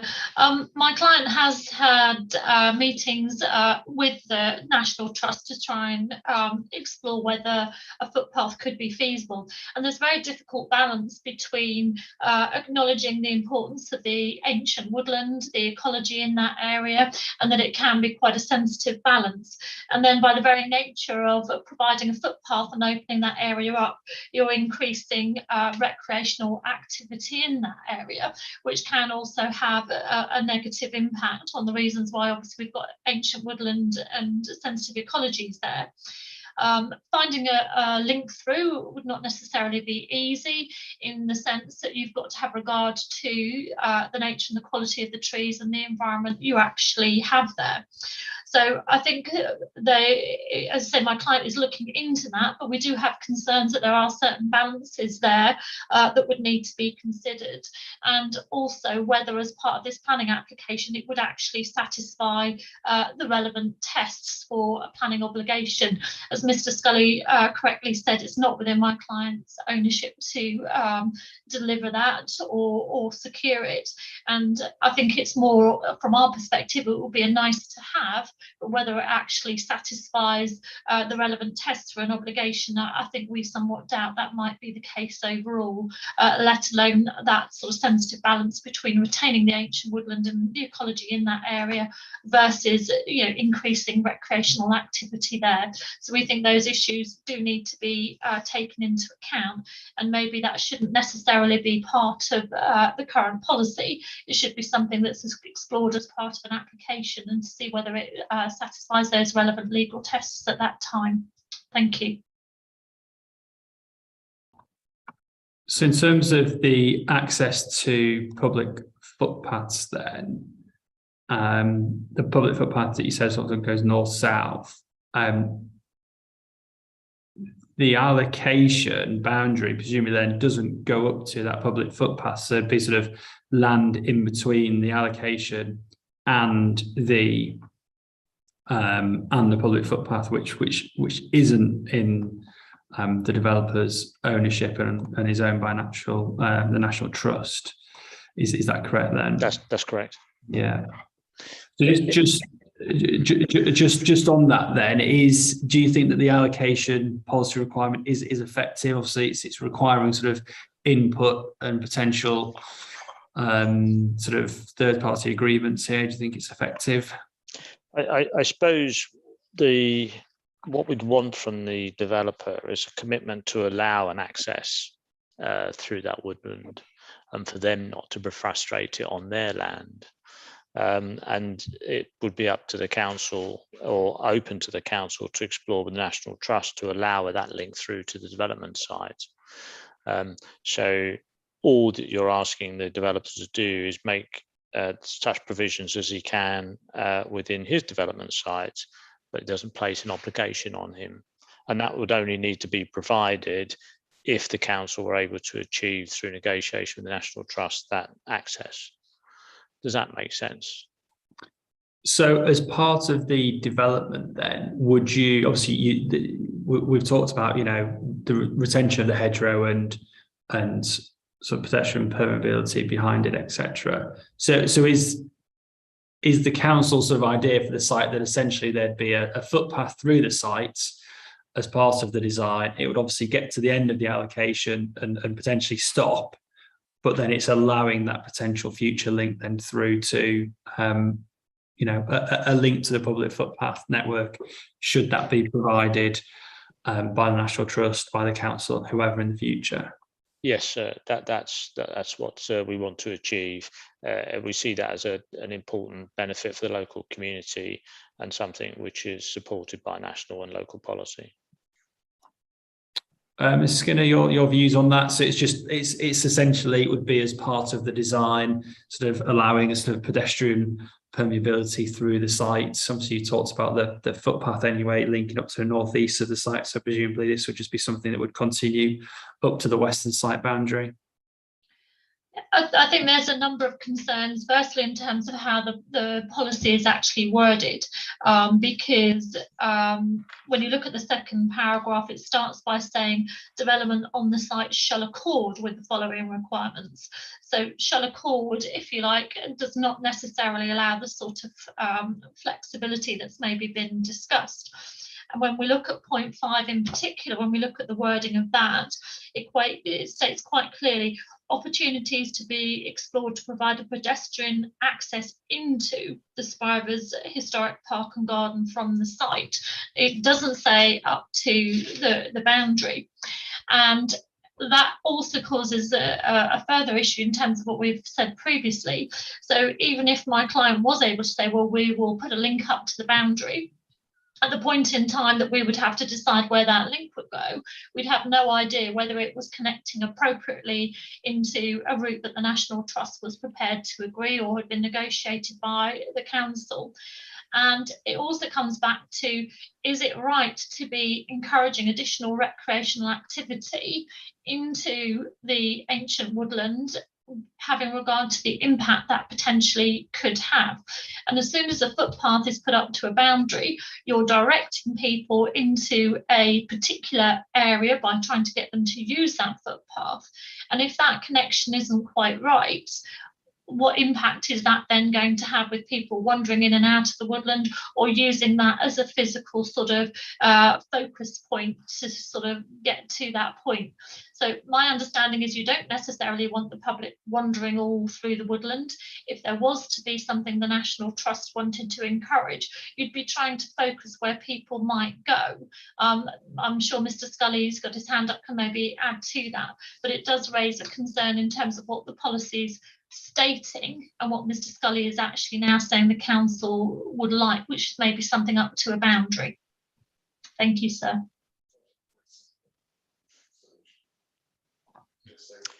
Sorry, just before I go back to Mr. Scully again, just thinking out loud, is there, so the public footpath crosses the main road, is that correct? Correct. Yeah, so is there a footpath in that location along the road frontage? There's no footway as such in that location. Is that something that the development could do? Again, just thinking out loud, obviously, rather than sort of say, okay, I appreciate council's point. What the council's saying is, you know, this is part of good design, you know, promoting, you know, walking, etc., etc. So there's lots of things within the framework that would support this potential link. I don't know, I'll come back to Mr. Scully on the first point, but I just thought I'd just make that suggestion as to whether or not, if people are sort of using the frontage along Brenchley Road anyway, to access the footpath, sort of how far is it? You know, what we're talking about, what would be required to just link up to where it meets the existing roadway? Mr. Scully. Who are you asking? Yourself. Firstly, if you Okay. want to come back on the points that Ms. Skinner's made. Sure. But secondly, just trying to find a way around this, whether there's another way of doing it. Okay, so just there are concerns, and I've related those to you already, and it would be subject to detailed considerations in terms of promoting access into the woodland and the path can be fenced off, and that's a normal arrangement we would have in relation to ancient woodland and so on. But that is still going to be subject to a detailed assessment. In terms of the actual policy, I think, you know, what we're trying to achieve could be more clearly expressed, such as provision of pedestrian access through the site to the western boundary, whether that's with a view to connecting to the footpaths to the west, whether that is through highway land or whether that's through the National Trust land through the ancient woodland would have to be determined. Concerns over the developer providing a footpath that goes nowhere, I think, are easily dealt with. We deal with these issues all the time through planning applications. We can have conditions, we can have legal agreements, we can have delayed works and so on. So there's various ways of dealing with that. You know, the build out takes more than a year or so for a site like this. So there's plenty of time between a grant of consent and final completion of a site to resolve any issues like this, so that they're not really an obstacle to achieving this. I think, as we mentioned, there is no footway on the road outside the site, so the provision of public access east-west will be through the site, and therefore any connection, you know, to the further west we'll have to look at the actual circumstances there. There is a little bit of a lay-by at the western extremity of the site, which may provide some opportunity, but quite exactly how it's going to connect to the footpath and so on, that needs detailed investigation. And all we're seeking, I think, through this policy is the cooperation of the developer within the land that they control to facilitate that connection if we're able to provide it. And yes, if it's a footway improvement in the highway, the developer can provide that under a section 278 agreement. So there are ways it can be done, and we're just seeking the cooperation of the developer to do that in the best possible way.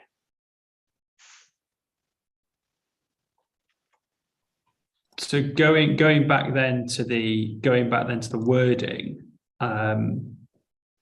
what would you suggest then that the wording needs to be changed to in order to be effective?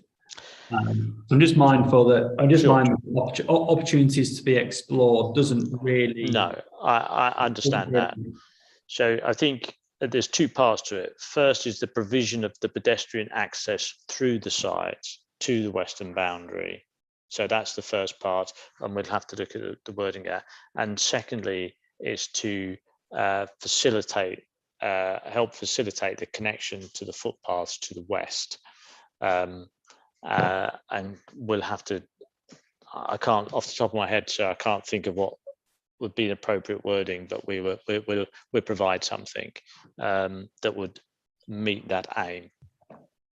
Yeah, I agree. It probably needs some thought, and I think what I probably recommend and suggest is that the council, in doing that and then coming back to me with a change that you'd require me to recommend as a main modification, is I sort of encourage dialogue with obviously Ms. Skinner and her client sort of outside of the hearing, to try and just bottom out the exact wording. I think you're right. Obviously, if you're struggling with that, then I can sort of help and get involved in those discussions. But I think in the first instance, if you probably have a think about it, I think you're right. There's two parts of it. It's about provision of pedestrian access through the site.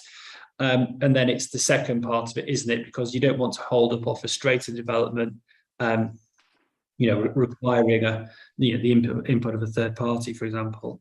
So it just needs to be carefully thought of, I think, and some flexibility that ensures that, yes, if this can be provided as part of obviously good design and walking and pedestrian permeability, then great.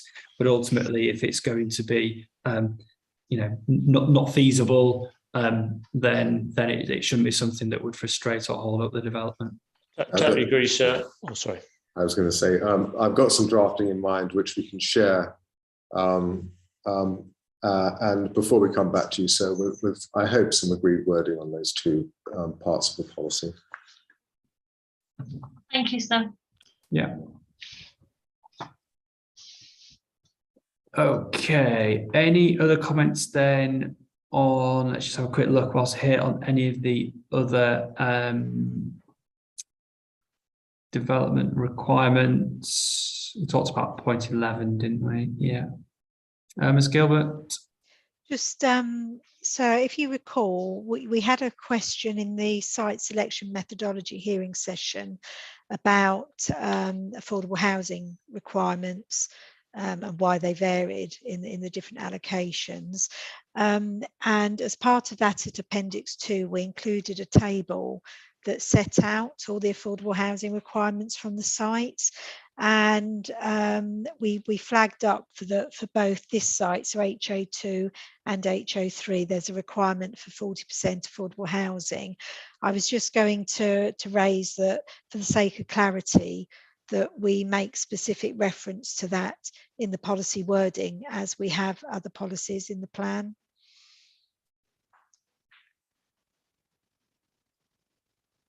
Are they referred to in every allocation?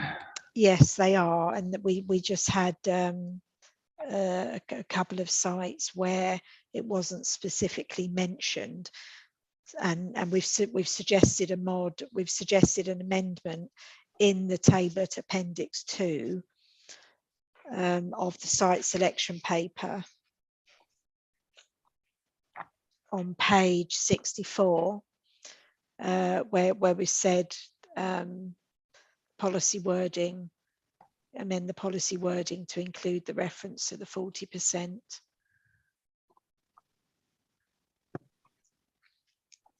So that's just a point of clarity. Yeah. Okay, fine. Ms. Skinner, presumably is there any viability issues with this one in terms of affordable housing provision? Well, just a couple of points there. So in policy 801, and I'm sure Ellen will confirm if I've misinterpreted, point 2 does refer obviously to 40% affordable housing on the 3 sites, which covers the sort of HO1, HO2, HO3. obviously from our perspective, if we are having less units, that's something that will have to be looked into in the case of the detailed planning application and how that works through. So there is that broad reference of what's the requirement for Horsmondon in that particular policy. Thank you.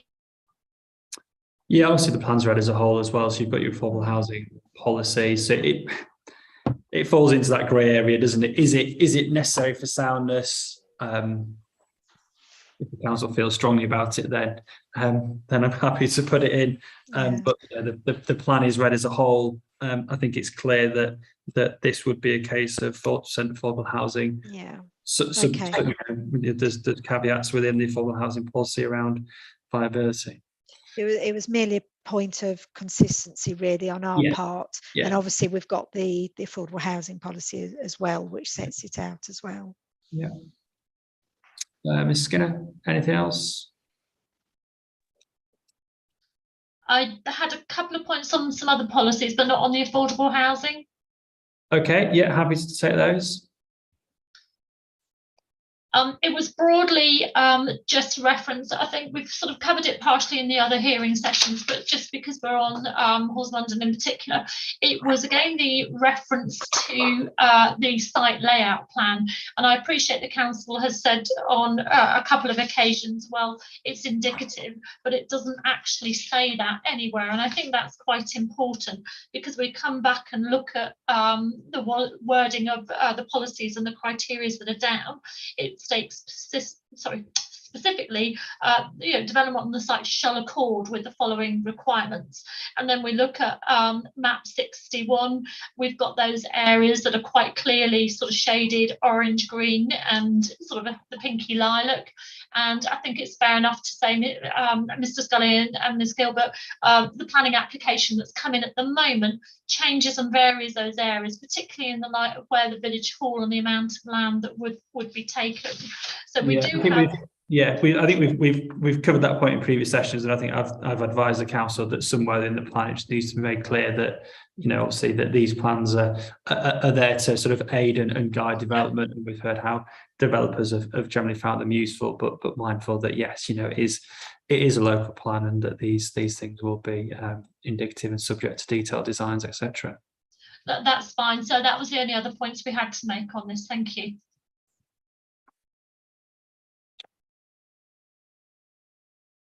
Okay, any other comments on this site?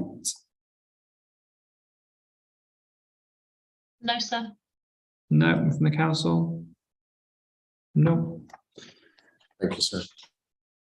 Okay, HO3 then, which is the final one to go through today. I'll just bring up my notes on this one. So this is land to the east. So again, really the area proposed for residential development here, I was asked the same questions really as to this is another one where there's different areas proposed on the inset map, which is map 62. And I think, Councillor, you referred to part of this site, I believe, has already got planning permission. That only relates to one particular part of the site. Is that correct? That's correct, sir. Yeah. Just in terms of the various areas then, and the sort of various different land uses within the site, and this really touches upon question 7, which was question 7 and 8 really. So what are the different land uses proposed on this site? Why are they necessary and justified? And sort of how will they be delivered? So I think it'd be useful if you just talk me through the various various components of the site and how they'll be why they're needed and how they'll be delivered really. Sure. So I'll do some basic introduction about the site, and then I'll leave it to Ms. Gilbert to talk about delivery of the certain aspects required by the policy and the particular parcels. Firstly, again, apologies about the plan references, but you do have the plan for this one in the appendix 1, showing the listed buildings, which is and the other heritage assets, which is important. And also I just wanted to point out at paragraph 64, we talk about the heritage being covered in more detail in response to question 4, that's incorrect, sir. The response is set out within the report itself. And if I take you to the Appendix 1 map, it's easy to talk about that.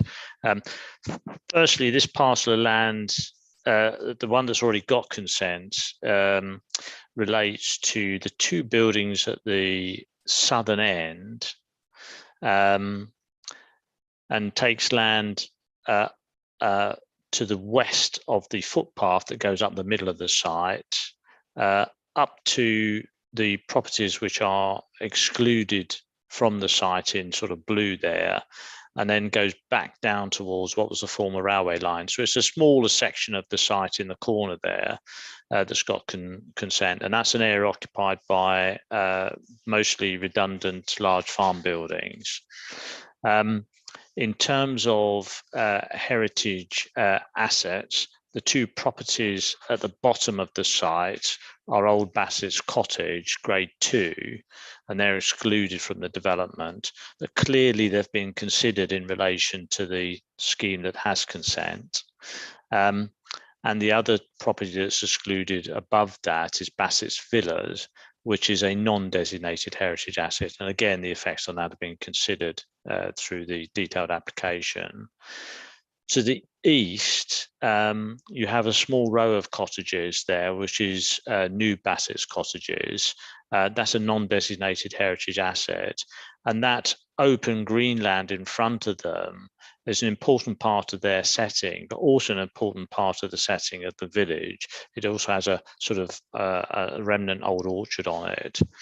But there is scope immediately to the east of that for some development. And interestingly, this site was first brought to our attention by the parish, first suggested by the parish.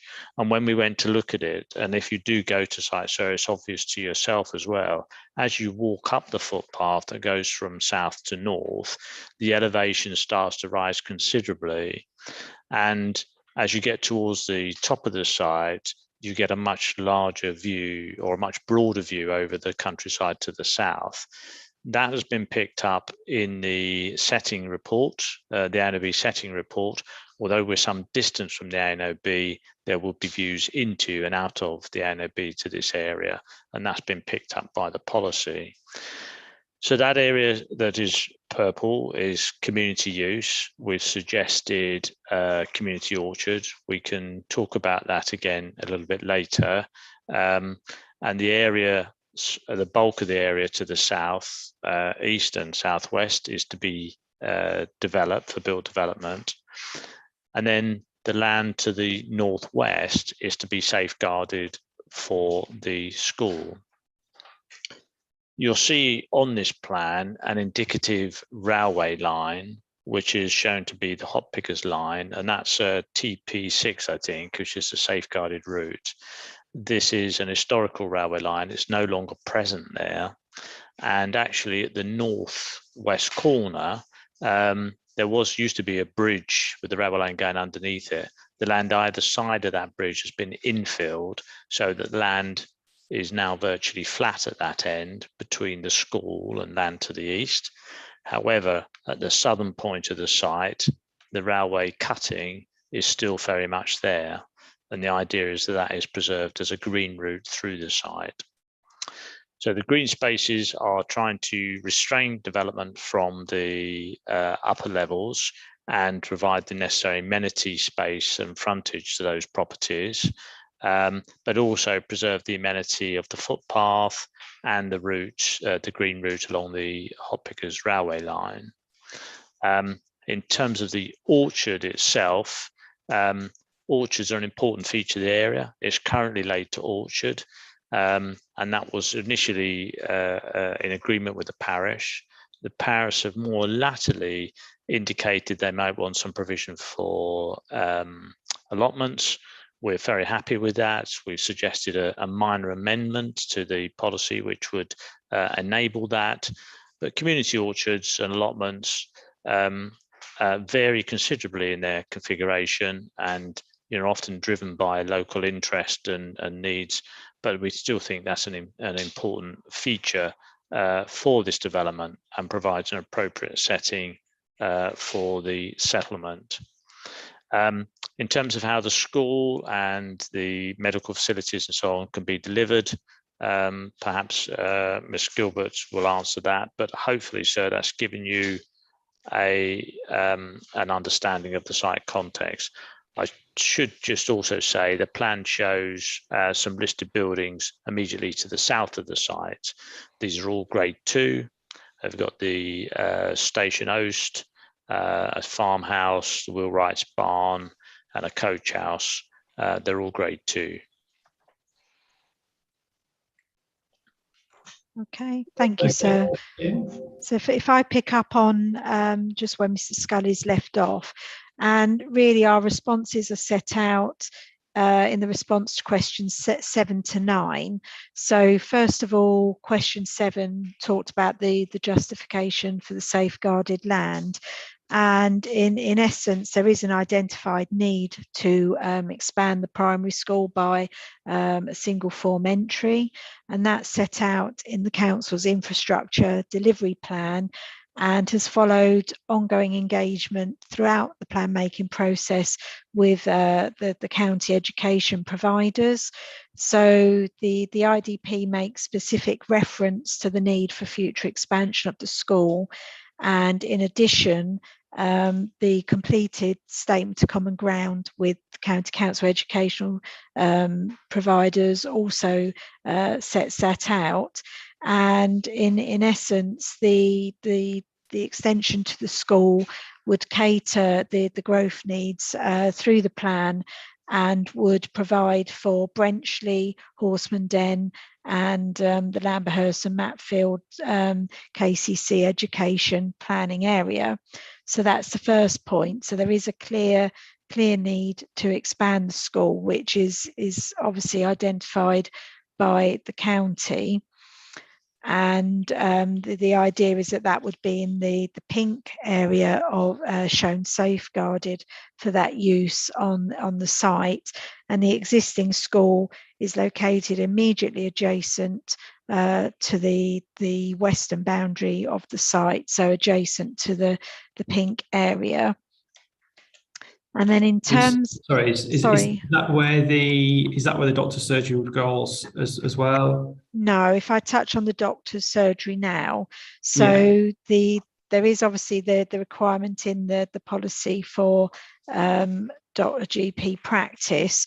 This has followed discussions with the clinical commissioning group, and in the response to question 9 of the hearing statement, paragraphs 81 and 82 onwards talk about the need for this new provision. And again, it's set out in the IDP. So the discussions with the clinical commissioning group identify that there are 3 existing GP practices in this area of the Weald, all of which are small, and they require basically a suitable, much improved facility to serve the wider area. So again, that's supported by the clinical commissioning group. There is, however, more work needed by the group to establish the precise location on the site. So there are ongoing discussions about that. The developer or the person promoting the site through their Reg 19 submission has provided just a real sort of indicative master plan of what could come forward on the site. And their Reg 19 rep, so this is Persimmon Homes, sir, they're in their rep at paragraph 4.13, they talk about providing the land for the surgery. So in terms of delivery, that we would expect financial contributions towards that delivery, and that is also captured in the strategic policy for Horseman Den. And in terms of the location of that, the the promoter has identified this within it. Well, basically, we recognise it would be within the orange area of the site, and the indicative plan submitted at Reg 19 stage is showing this to be potentially to the rear of New Bassett's cottages. So in this eastern orange part of the site. So let's just look at the policy itself then. So the orange part of the site is a residential use.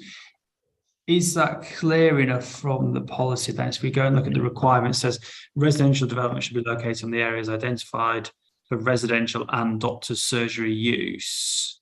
The exact location of surgery to be determined. I think I'd just look at the.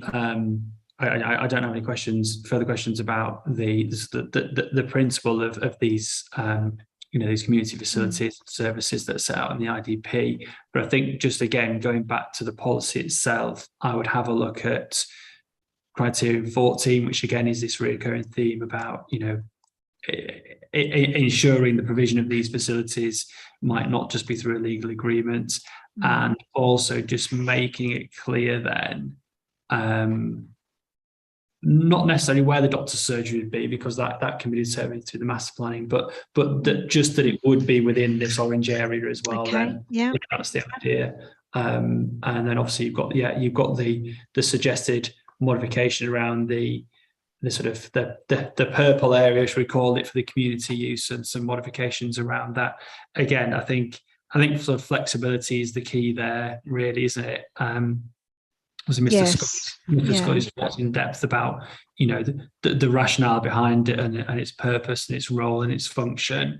And so it's just looking at the policy to make sure it's effective then, that, yes, it might be this orchard, it might be allotments, I don't know, potentially it could be something else that's suitable as an area of open space.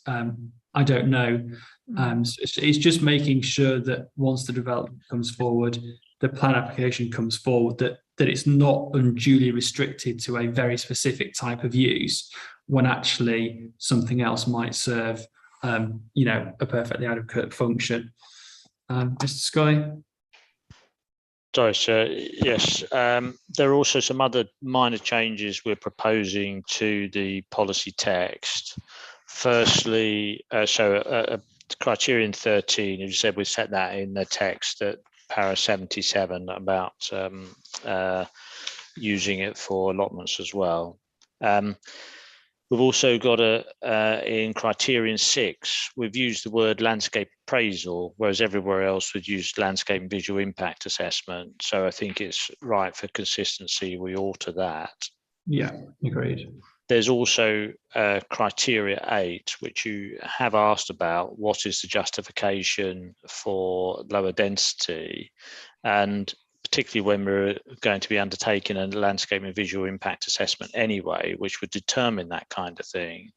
So we're suggesting that we delete criterion 8 altogether, because that's already covered, we feel, adequately elsewhere. And then with regards to criterion 12, we feel that there's the first part is absolutely fine. Land to the north of the site for future school expansion as shown in the site plan to be safeguarded. And then we've talked about details of being managed, etc. We think that's not necessary at all, the rest of that sentence. So that can be deleted. And we think overall that makes the policy clearer and more effective. Yeah, I agree. And then also you've got criterion 14, which would be slightly tweaked to sort of tie it all together. Effectively, you're requiring the provision of details to secure the delivery of these necessary items of infrastructure. So that would give a sort of a separate policy hook to consider these things. So no, I agree with all of those. All those suggested changes would all be wrapped up in the schedule of main mods and would all be necessary for soundness.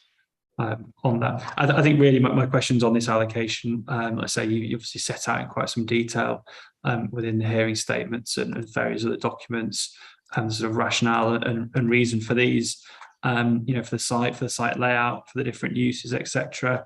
So it's just about ensuring, again, sort of reoccurring theme, really, isn't it? It's that fine balance between policies including, sufficient detail, but having the flexibility so these issues can be resolved and sort of refined as the developments go forward. Thank you, sir. Thank you. Is there anything else on any of the sort of HO1, HO2 or HO3 sites? Nothing from us, sir. Thank you. No. Okay, well, I think that's everything actually then, isn't it? We've gone through those, gone through Brenchley, Frittenden, Gadders and Osmond Den. So excellent. Well, thank you all for sort of for those that were due to attend this afternoon who brought it forward. Like I said, there's sort of various different sites that now gain planning permission. So so few questions on those. So it's worked quite well actually that we've managed to get to